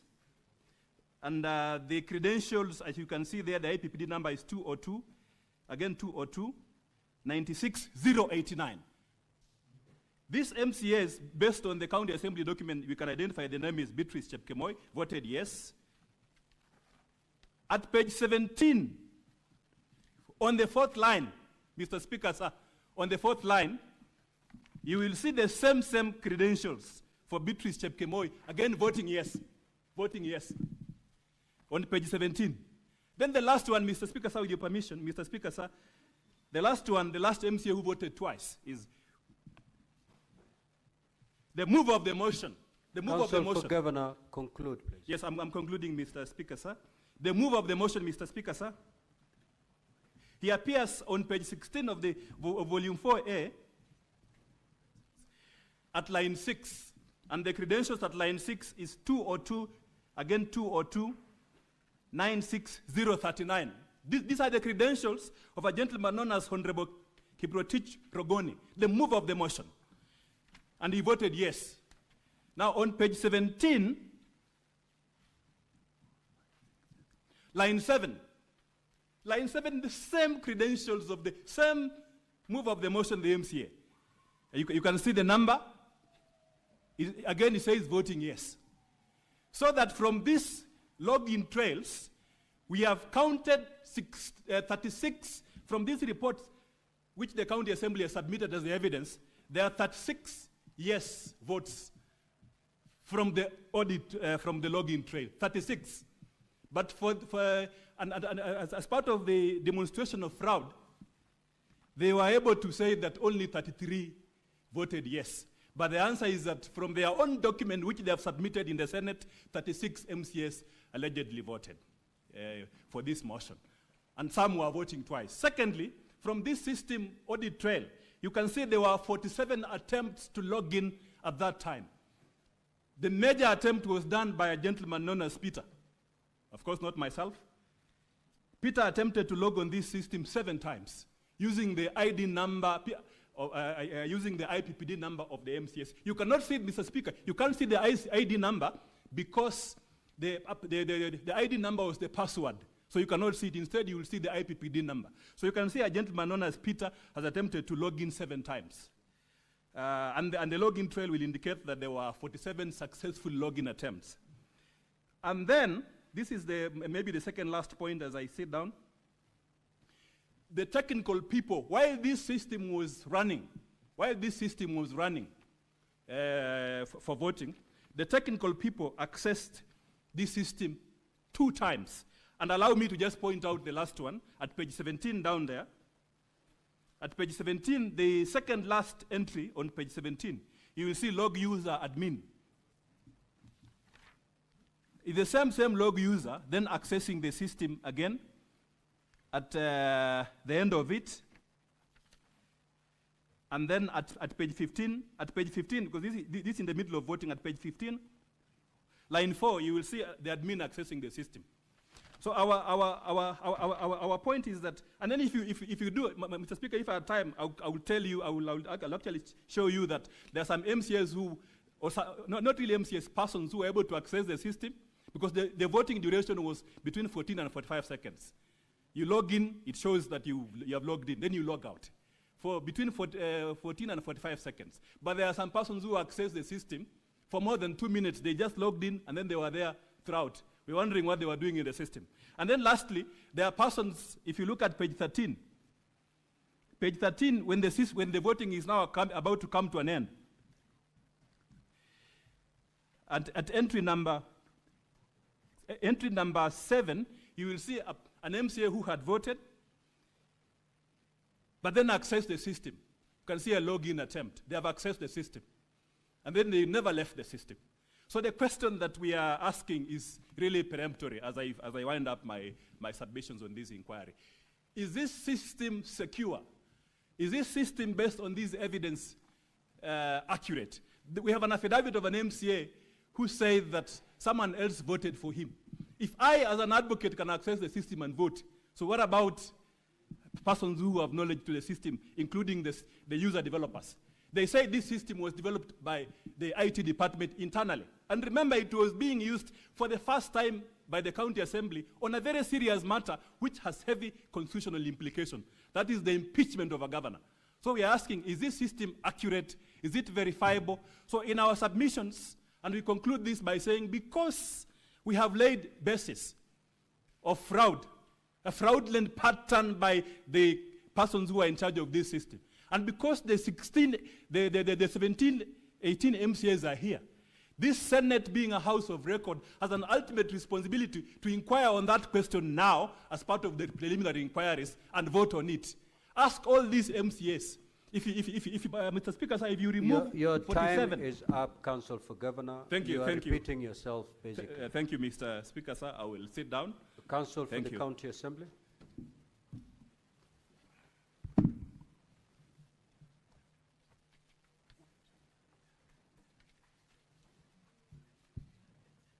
Mr. Speaker, can I be heard? Mr. Speaker, can I be heard? Thank you. Mr. Speaker, my name is Elisha Ongoya. I beg to reply. For starters, in response to this notice of preliminary objection, the County Assembly has filed grounds of opposition named Volume 7. It's a small volume. If it has gone round just a short while ago. And an affidavit named Volume 7A, being the affidavit of Edna Chepkirui Tonui. I begin by begging, Mr. Speaker, that these documents be deemed to be validly on record They are the documents I alluded to earlier. Having said that, I begin by saying that if you look at the written notice of preliminary objection, there are two elements of the objection that my learned colleagues for the governor have either abandoned or not alluded to specifically, alleging violation of a court order and reintroduction of the motion, because they have not argued it. Counsel for the County Assembly, respond to the PO, not the proposed PO. Thank you so much, Mr. Speaker. I'm comfortable with that. I'm comfortable with that. Thank you so much, Mr. Speaker. Having said that, allow me then to start with the issue that Mr. Wanyama, learned counsel, raised here by saying he personally logged into this system and voted. That qualifies him to be a witness who needs then to demonstrate to this House how he logged into this system and how he voted, and therefore be a proper subject of cross-examination. Anything short of that, Mr. Speaker, distinguished senators, is nothing more than mere sensationalism, and I beseech you to treat it as such. The second issue, Mr. Speaker, is on the allegation of the logs that you have just been taken through. And I wish to spend just 1 minute. It's amazing how sensationalism can arise. But if you go to page number 13 of volume 4A of the County Assembly's documents, the audit logs run from page 13 all the way to page 17. And allow me to demonstrate why you cannot determine this objection on the grounds raised by my learned colleague, Mr. Wanyama, by referring to a decision of the High Court on a similar issue. This Senate impeached another governor called Governor Mike Sonko Mbuvi Gideon Kioko, and an issue of electronic voting arose in that matter. When that matter went into the High Court, there was a petition number E425 of 2020 that was considered by the High Court, and the judgment is publicly available on the National Council for Law Reporting. At paragraph 169 and 170 of that judgment, the three-judge bench of the High Court observed, and I quote, "The court is now left with two separate sets of affidavits that present contradictory positions. On the one hand, some MCS aver that their login credentials were forged. Same thing you are hearing here, and that they never participated in the voting process on 3rd December 2020, and even went to the extent of making a report at Kwale Police Station. Same argument you will hear here. On the other hand, 20 of the same 39 MCS swore affidavits for the governor. 20 of them swore fresh affidavits on 4th December 2020, stating that they willingly voted on 3rd December 2020. You will find the same scenario in this case before you. Same scenario. The Hansard, this is the High Court saying, which is the official record of the County Assembly, shows that 90 MCS voted in respect to Honorable Ogada's motion. In view of the contradictory averments by some of the MCS who are alleged to have been in Kwale, coupled with the lack of any expert evidence in support of the alleged hacking. Let me stop there by demonstrating that Mr. Wanyama is a lawyer like me. He's no expert in ICT. He will not guide you on the functionality of ICT. Coupled with lack of evidence to support the alleged hacking, we find the petitioners did not establish that the 2/3 statutory requirement for the impeachment of the governor was not met. Having said that, let me go to the logs at page 13 to page 17. These are logs in a system, in an ICT system, and yet what you have before you is a printout of those logs. It means one must copy the logs, then print them out. That's the only way we can present the evidence of the logs here. Otherwise, this ICT expert has put the link in his affidavit, and when he takes the witness stand, when the trial starts, he will demonstrate to you how this system works, and you will see the logs themselves. But to give you a printout, which is a requirement of the rules of procedure, one has to copy the logs and put them here.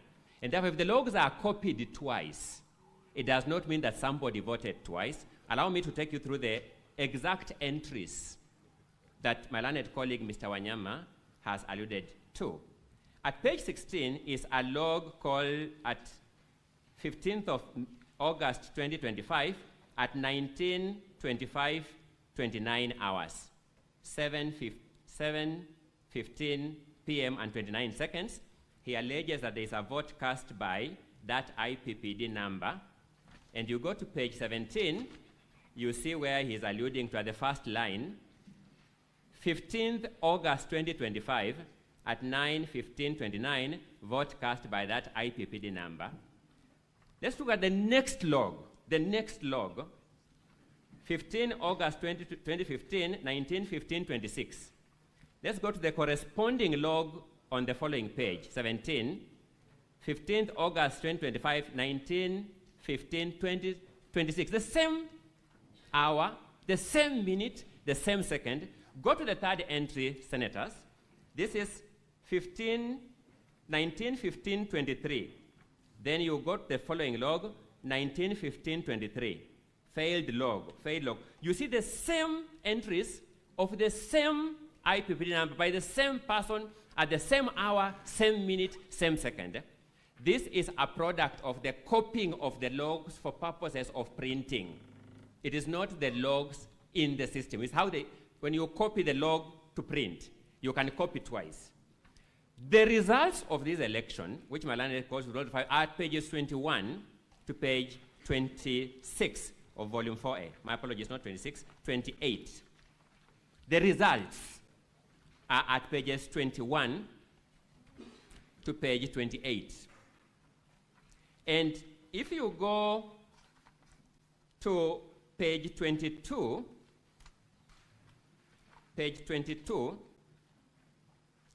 at the second box from the bottom, that is Honorable Chepkemoi Beatrice, you notice she voted yes at 19:15:19,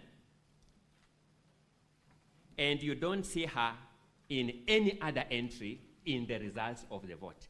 These are the results of the vote. This is what the speaker declared. You run from page 21 to page 28. You will see every every MCA who voted yes captured once.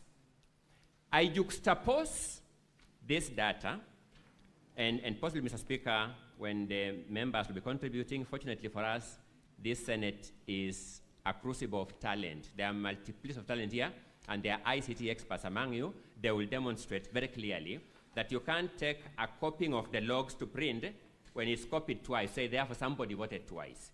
Otherwise, it will mean that these people were so meticulous that from that entry that Mr. Wanyama began with, up to the second last entry on that page, and when you go to page 17, from the first entry up to 1, 2, 3, 4, 5, 6, 7, 8, 9, 10, 11, up to the 11th entry, those people transacted meticulously at the same time, second, minute, hour.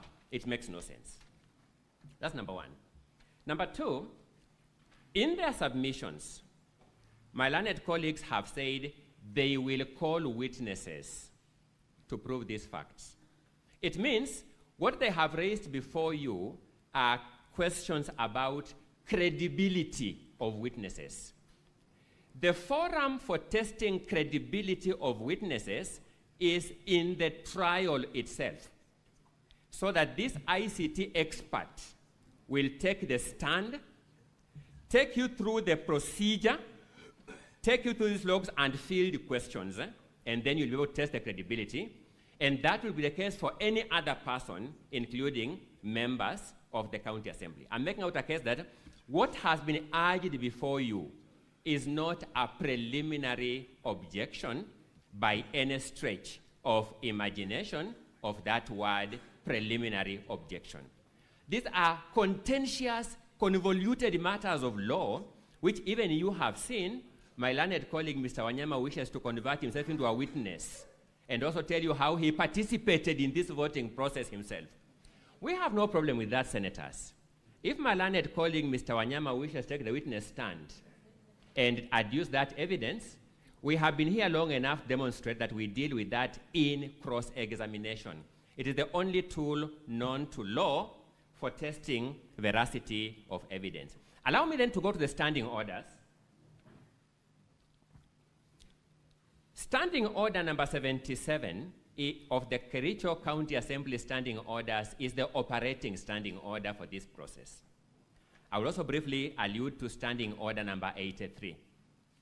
Standing order number 77 provides that unless the Speaker, for the convenience of the Assembly, otherwise directs, voting on a division in the Assembly shall be by electronic voting.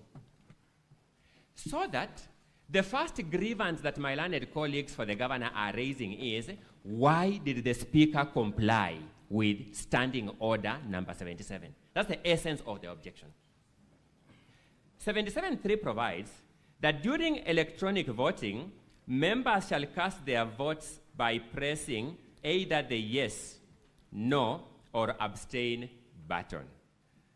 I sat here and I listened to my learned colleague, Mr. Katwa Kigen, most polite colleague that I know, very courteous colleague that I know, saying that the word button means a manual button. A manual button. Technology has evolved.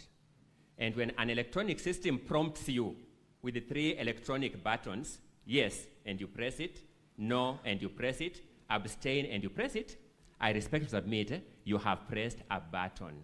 So partly, again, this objection was based on a very manual understanding of the word button. And I don't know how much more I can say about that, but I think, Mr. Speaker, senators, that's the best I can do. To say that because Kericho County Assembly has technologically advanced, that people can press electronic buttons as we do with our M-Pesa smartphones, we admit yes or no or cancel without pressing a manual button, or as we do in our ATM machines. The ATM machine prompts you. You select bank statement, select withdrawal, select electronically on the screen. To say that because Kericho County Assembly is at pace with that technology, we must therefore fault it. It will be a sad day in the history of governance of this country if we reached that verdict. So, senators, you have been told that certain MCAs have sworn affidavits distancing themselves from the vote. We have demonstrated that this is not a new game in town. Number one, in the Mike Mbuvi Sonko case, that happened. The court determined the Hansard is the authoritative source of information.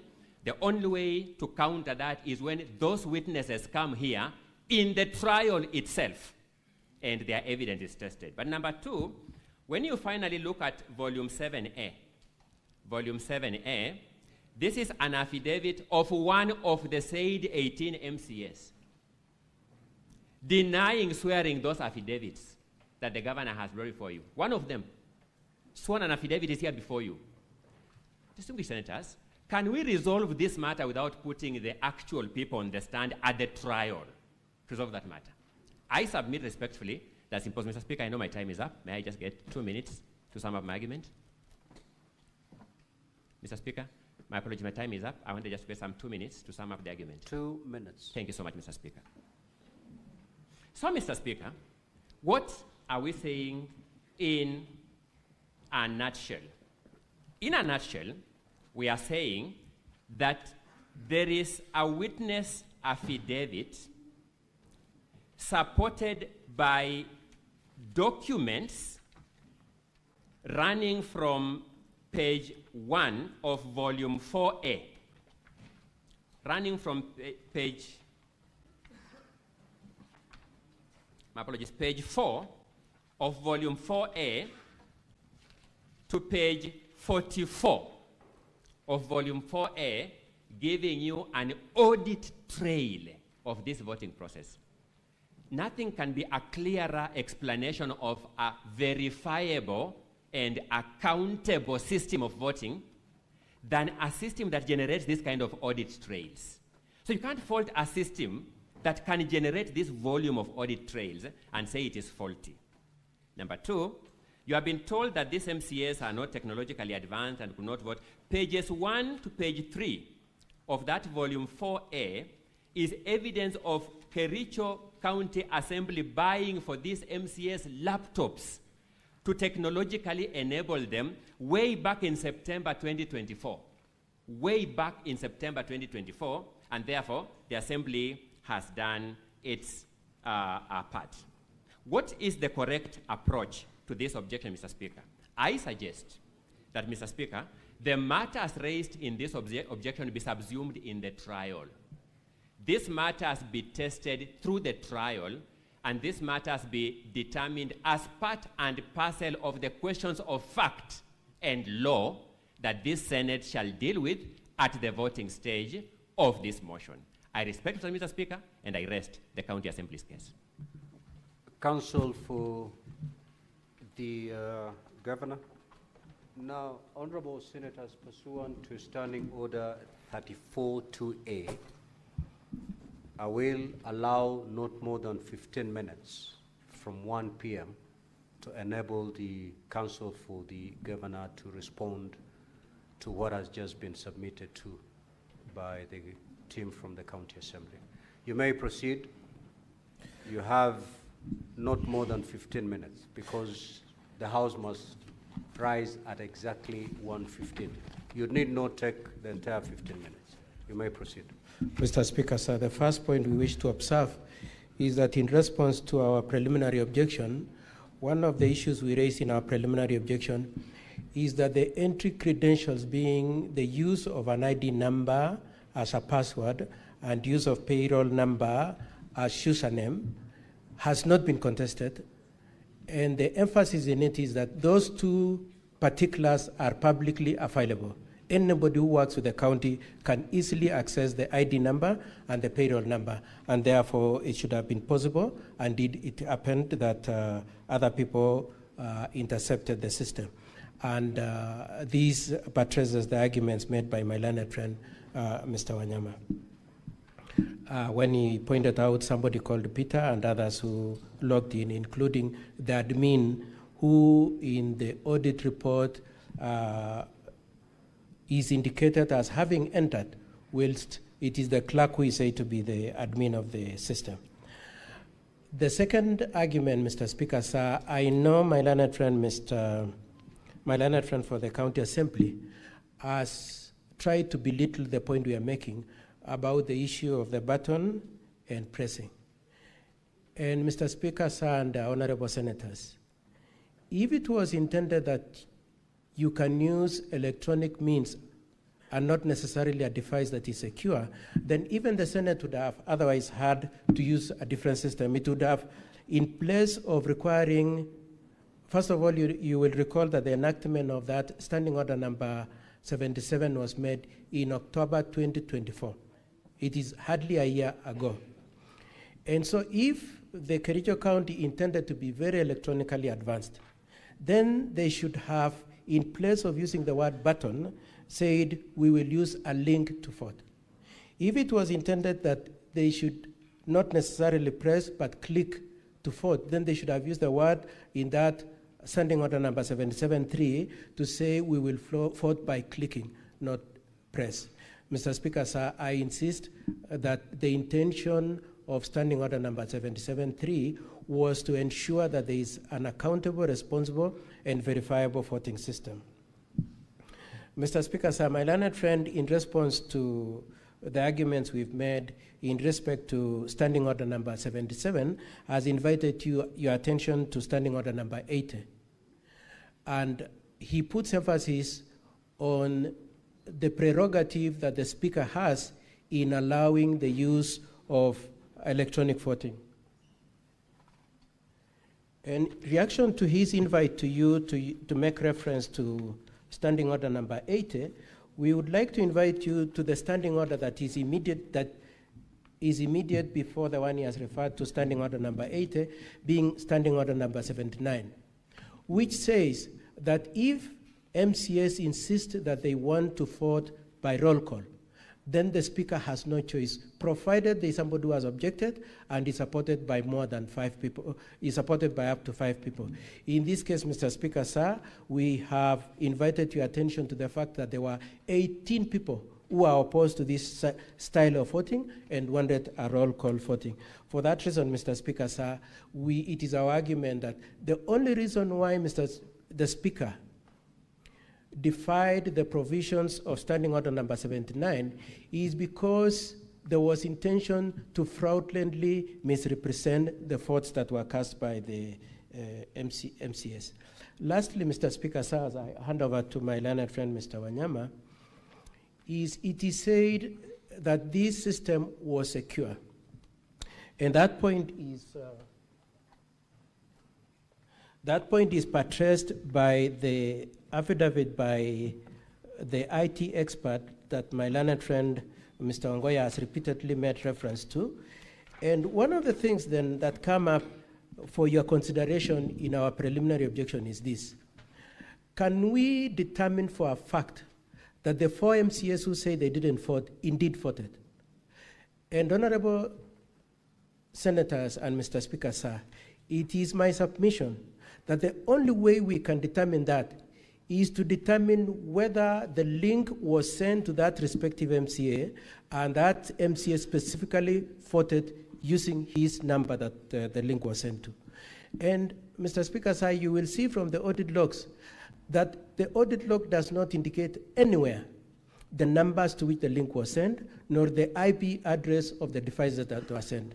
And therefore, it goes into the question of the scheme to manipulate these votes. The inverse of that, and the only way that the county could possibly say that they have an absolute answer to the question of whether or not the votes were manipulated, is if they could demonstrate that indeed the link was sent to an individual and that the IP address of that phone gadget was the one that cast those votes. Mr. Speaker, sir, to the extent that the audit report brought to you avoids by design to give you that information, Mr. Speaker, sir, we say creates a doubt in your mind. In closing my part of my submission as I hand over to my learned friend, Mr. Speaker, sir, this is our argument, that indeed there was no voting, and therefore the threshold of 2/3 was not achieved. But as a rider to that argument, Mr. Speaker, sir, and the honorable senators, it is our argument that even if, as my learned friend says, there is a possibility that this system was okay, if there is doubt in your minds that indeed this system might not have been foolproof, if there is doubt, that is enough reason for you to decline entertaining and determining this motion. For all those reasons, Mr. Speaker, sir, and honorable senators, we pray that you reject this motion on the basis that you are not satisfied that indeed there was a motion that was properly considered, that it was properly voted for, and that the purport that there were 33 MCAs supporting the motion has been achieved. That's all, Mr. Speaker, sir.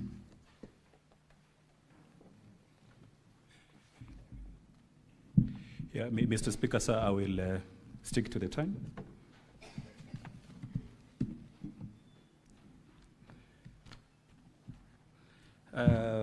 Just in quick rebuttal, I would like to invite the honorable senators to look at the governor's response at page 113. My colleague, Mr. Ngoya, talked about one MCA. That's the governor's response, page 113. The governor's response, volume 1, at page 113. The governor's response, volume 1 at page 113, because ultimately for the Senate to determine that the motion is properly before it, it must be satisfied on the threshold. From the 47 MCAs in the county assembly, at least the threshold requires that 32 of them vote in favor of the impeachment motion.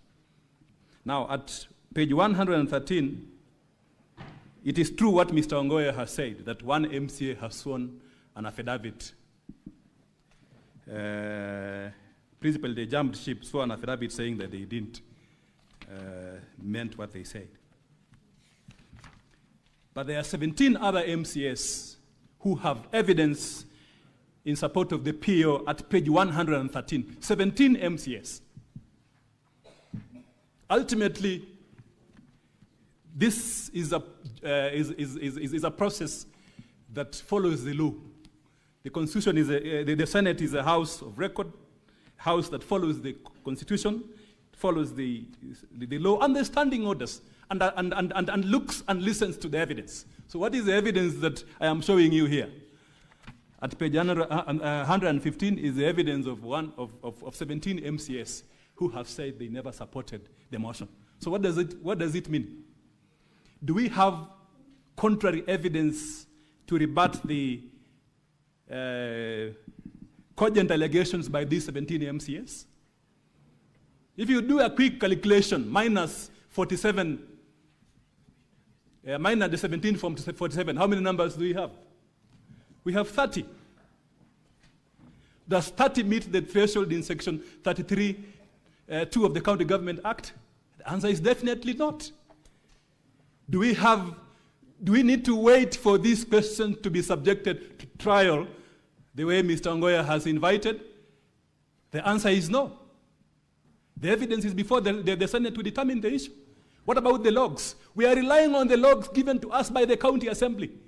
They are the ones with access to the system. They printed it out and submitted to the Senate. We are simply relying on it, and we have pointed out more than 10 mistakes on the logs. Why can't they just do impeachment on the right thing? Why are they hiding in technology, trying to manipulate the votes for purposes of achieving an objective which the Constitution requires a very high threshold? Just to finish, Mr. Speaker, sir, we have also audio evidence, KB1, which we request that when you retire, you can have opportunity to look at it. That is KB1. It just fortifies it fortifies this fundamental point, that we have a problem on this matter that is before the Senate, at a threshold question.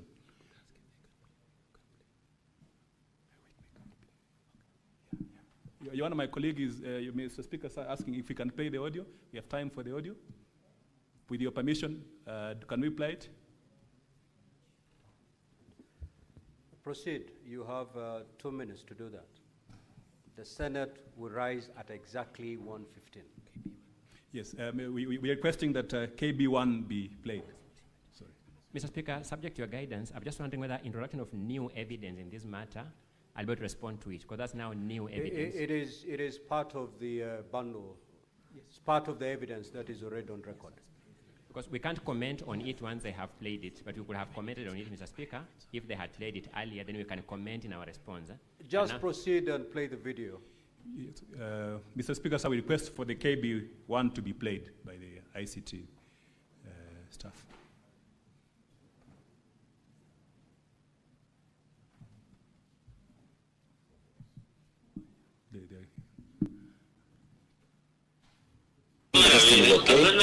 We urge more counties to do their own ERP system just the way Kiambu is doing. It is something that has made the county work efficiently in terms of their elections.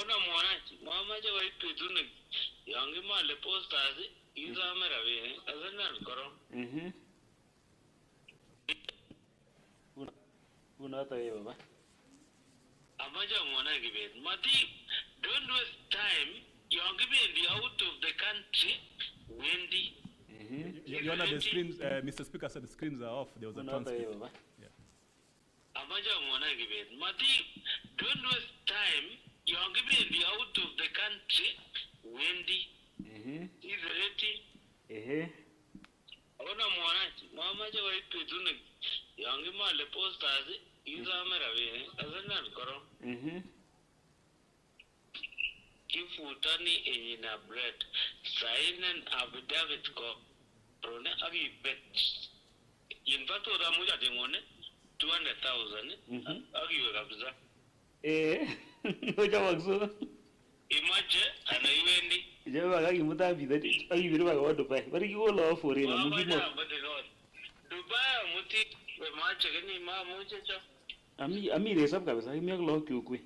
Mache ngero yawe. Na ma John. Wale si. Kaza ngibe. Na mora. Oya jabiruz kura otiana.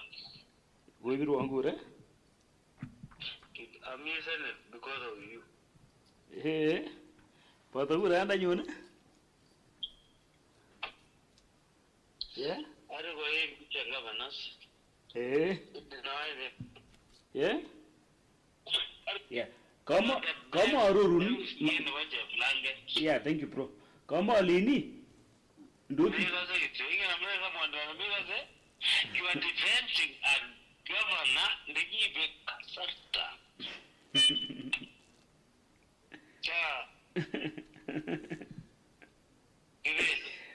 Isn't it the other? Yeah, Jawi, we have that. I don't believe it is. I'm only sitting over the bed. We get to go on very job. I will swear the cover. Time is up. Yes, Mr. Speaker, sir. Thank you. Thank you very much for. Beyond 1:15. Thank you very much, Mr. Speaker, sir. Now, Honorable Senator, just take a seat. Take a seat. Take a seat. I will deliver my ruling at exactly 2:30 today on the matters that have been raised. Senate, arise. Honorable Senators, it is now 1:15 p.m. time to adjourn the Senate.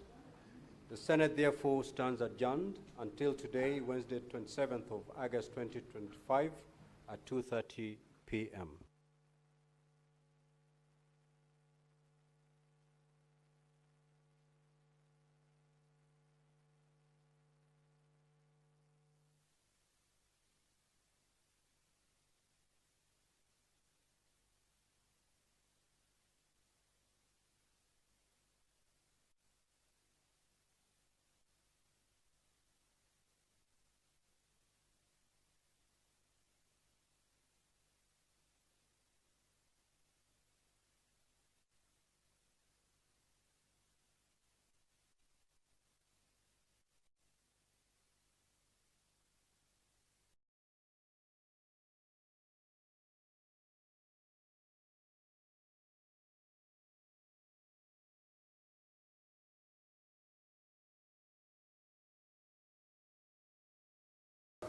Sisi watumishi wako ambao umeridhika kutuita kwa nyadhifa za uongozi katika jamhuri hii yetu, tutakuomba utuajalie tuyatende na kufikia mambo yote yatakayofikishwa mbele yetu kwa njia ya haki na uaminifu, ili kustawisha amani, ufanisi na heri ya nchi yetu na wale ambao haja zao umezikabidhi mikononi mwetu. Amen.